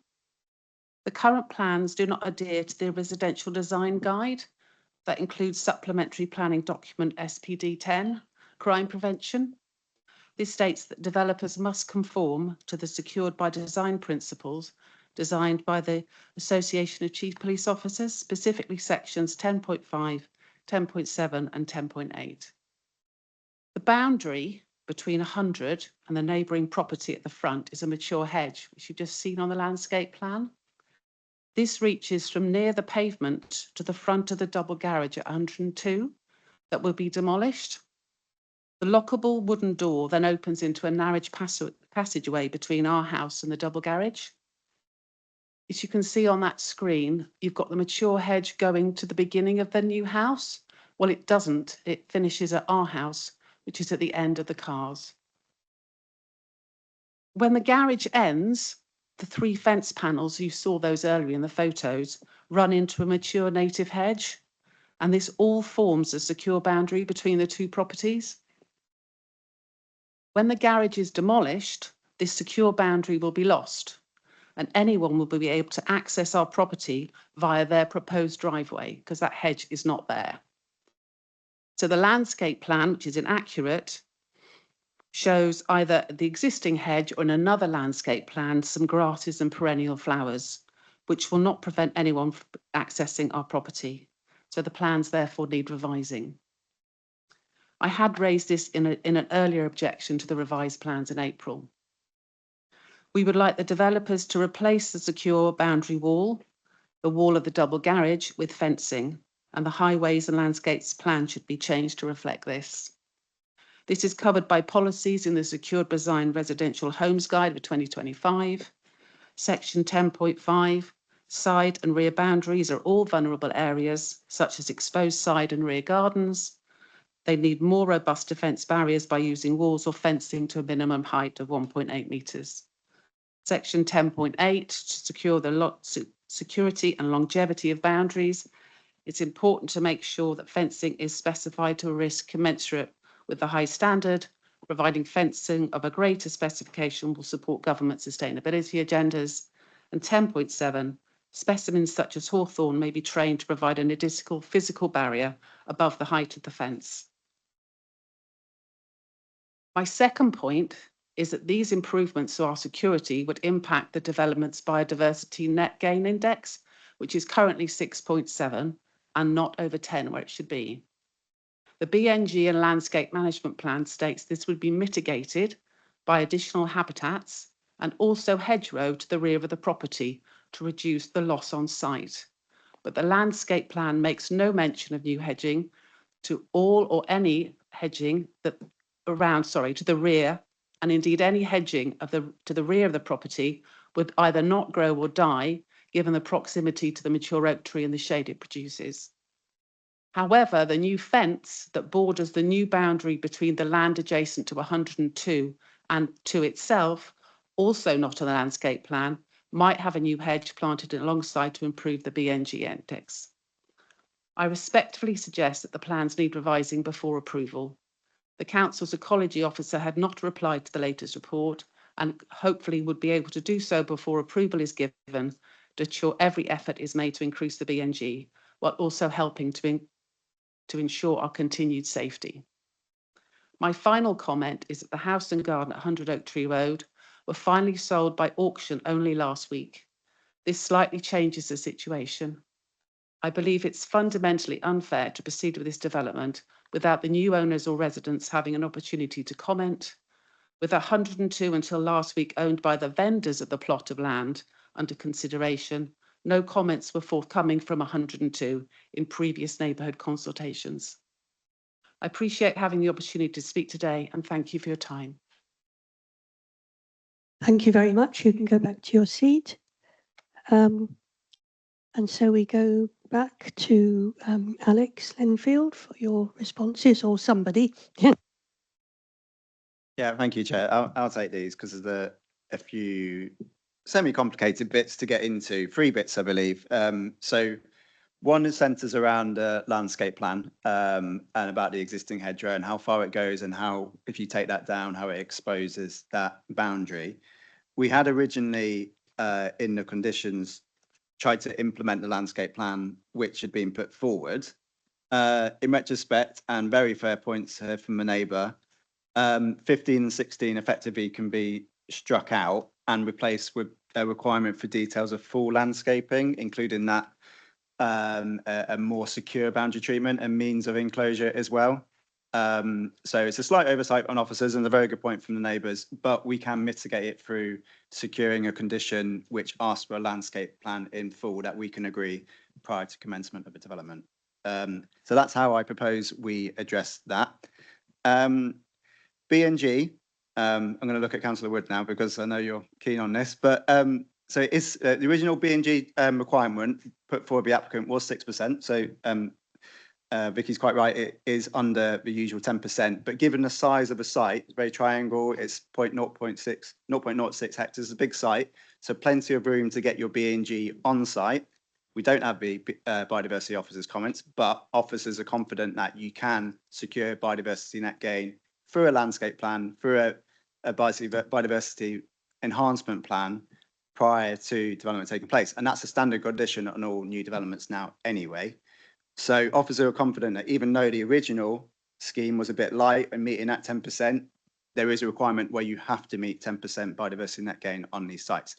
Let me asterisk that. In 2 weeks' time, on the 6th of August, if this application had been received after the 6th of August, this site wouldn't qualify for B&G requirements. So my proposal to you is that we accept that the details of the landscaping can also secure the biodiversity enhancement and make sure it's 10% net gain. And if we don't do it now, we're going to lose it if the application it comes in at a later date anyway. So that's my proposal to you to address the B&G requirement. With regards to the last point about whether the new owners should be able to commit, obviously this application has been a little while now, and regardless of what happens next door to the application site, to the neighbouring property, we can't hold an application up just because there's new owners and new site. That could change frequently, it could fall through. So I propose that we still continue this application. Obviously it has been in the public domain, this application, site notice, what have you. So any prospective buyer could have made comment already, and they haven't. I hope I'll answer your questions, but I hope I can answer more questions. I think I missed it probably when you were talking about it, but have you addressed the fencing and security? Yeah, so the landscaping detailed plan would include means of enclosure as well. So that hard landscaping and soft landscaping can be captured within that more detailed landscaping condition. Questions? Councillor Price. Sorry, you mentioned, I have a couple of questions, sorry. The oak tree, is that of structural concern at all? Is that a problem? Is it far enough away that it's not a problem? I know they have big roots. Yeah, no, good question. It is a mature tree, but it's 14 metres away from the rear of the proposed dwelling. When you usually look at root protection areas, you take a calculation and work out where the root protection area would be. 14 metres is quite a lot. That's usually outside the root protection area. But our tree officers looked at it anyway, considers that the tree protection measures to be conditioned would be acceptable and it wouldn't impact on the health of that tree either. Thank you. Also, you mentioned we're losing the B&G requirements. Is that a? Can you go into why and how that might impact, this if it doesn't go through? Yeah, for the purpose of making this decision today, B&G applies. But had this application come in 2 weeks' time, B&G requirement wouldn't apply because it's less than 0.2 hectares in area. So from the 6th of August, that's the standard. Any site less than 0.2 hectares in area doesn't need to make B&G biodiversity net gain of 10%. Sorry, I know this isn't relevant to this application specifically. Is that a council or a national decision? That's the national decision. Thank you. Cool. My last point is sort of covered by this. I guess we've probably got to do the best we can. But my other question was, well, it was going to be about the biodiversity guidelines again, because this is the second application today we seem to be minded to approve that is doesn't meet the guidelines by quite a margin. But I suppose if they disappear, then it doesn't help us at all. Yeah, I would say is that because this application has been received before the 6th of August, we still have an obligation to secure it at this point. And I think we can do that through the landscaping proposals. They were a bit light when the applicant was a bit light when they came in with original biodiversity enhancement proposals. But given the size of the site, given the potential for new hedgerows and biodiversity features enhancements to come back in, we can secure that by a condition, secure by a condition as part of the approval, because it's a standard one that goes on now. Is there a guarantee that that happens? I obviously I have very little view of what happens once we're done with our decision making on the panel. Yeah, because it applies at the moment, the permission depends on it. So it's not a condition we write down as we circulate today. It goes on the decision notes at the end, and the development can't go forward until an enhancement plan and a maintenance plan has been submitted to us later on as part of the Environment Act that came in. So at the moment we can secure it, but bearing in mind 2 weeks' time, we can't. Thank you very much. Any other questions? Councillor Wood. To go back to the biodiversity net gain, what we had a few years ago, we had a council policy that we wanted biodiversity gain, but it didn't just specify the 10%. So presumably would we be going back to that? Quite possibly. What we would probably do is secure it for landscaping plans as a proposed as opposed to a specific biodiversity net gain plan. So we would end up trying to secure enhancement through those landscape and details in accordance with our policy, but anything above that, anything 10% above that, we can't secure on certain sites of that area. So we still have an opportunity to, if we try to, but it's a little bit weakened because of a national position. And my other question was, when we say it's 5 metres short on the plan area, isn't that a dangerous precedent to set, that somebody will say, oh, it's only 6 metres less, 7 metres less, look at the 2 metres. I mean, I'm looking at that and I'm thinking, well, you can make it a touch wider and get you an extra 5%, or is the bits of sight lines that we not immediately apparent? Yeah, Alex and I discussed it as well. Could you make it a little bit bigger just to hit that target? What we came down on is that the site's quite constrained anyway by the sort of the relationship with the neighbours. And then if you go further back, you start to potentially get into root protection areas, I was just explaining earlier. So even though it looks like a big site, where you can put the developable area is quite small because of that relationship. So you start to make it bigger, it starts to affect different things. So it is only 5 square metres short. The bedrooms are still a very decent size. Ground floor layout was pretty good as well, and you can get parking on the front. So, and it delivers a new dwelling against a 5-year housing land supply short. So on balance, even though it's short and disappointing, it's not strong enough to refuse on 5 square metres short. Yeah, I thought they were absolutes. I didn't realise they were flexible. They are flexible, but just based on being a pragmatic solution to the site, it's not always possible. And in this instance, that's the view we've taken. Councillor Price? Yeah, on being short, the same topic. Is this something that gets approved otherwise? Obviously, we only see a small minority of planning applications. Is this something that's been flexible in applications you've approved in the past? Is this something that regularly comes up? It doesn't come up as regularly as it might. It comes up more with smaller flats, studio flats and things like that. But when you come into a 3-bed dwelling, it's already providing a family dwelling. So the fact that it's a few square metres short, we can take more of a pragmatic view. But if you've got a studio flat which is 20 square metres and the standard's 37, then we do refuse them on that basis. But for a 3-bed dwelling, family home, family area, in character, you can apply a bit of big pragmatism. Is that all the questions? Anyone want to make a statement? No? I think the thing is we come to planning quite often to consider HMOs and little flats and studio flats and things like that. And then the members of the public come and say, well, what Southampton really needs is family homes. And this might be small, but that might make it more affordable for a family who maybe couldn't afford a big house. So I think it's a gain, really, in my opinion, that we have a family home being built, another one, because there's a housing shortage and we're not meeting our housing supply. So I would be definitely inclined to support this with the changes to the conditions, especially with regard to the neighbours' privacy. Shall we just move to the vote then, which starts off with the HRA, which we've already had explained. So all those in favour of the HRA? That's passed.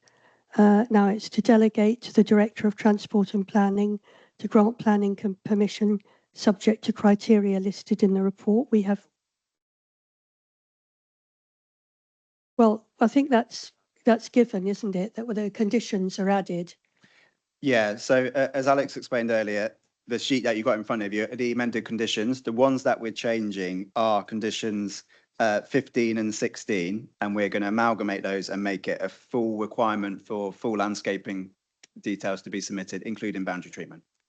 Right, so with the changes to 15 and 16 on the sheet we were given just now, that are the new conditions. So that's to delegate to the Director of Transport and Planning to grant planning permission subject to criteria listed in the report. All those in favour? Any against? That's passed as well. Thank you very much, everybody. It's been a long meeting. Thank you to the officers for seeing it through and the members. See you next time.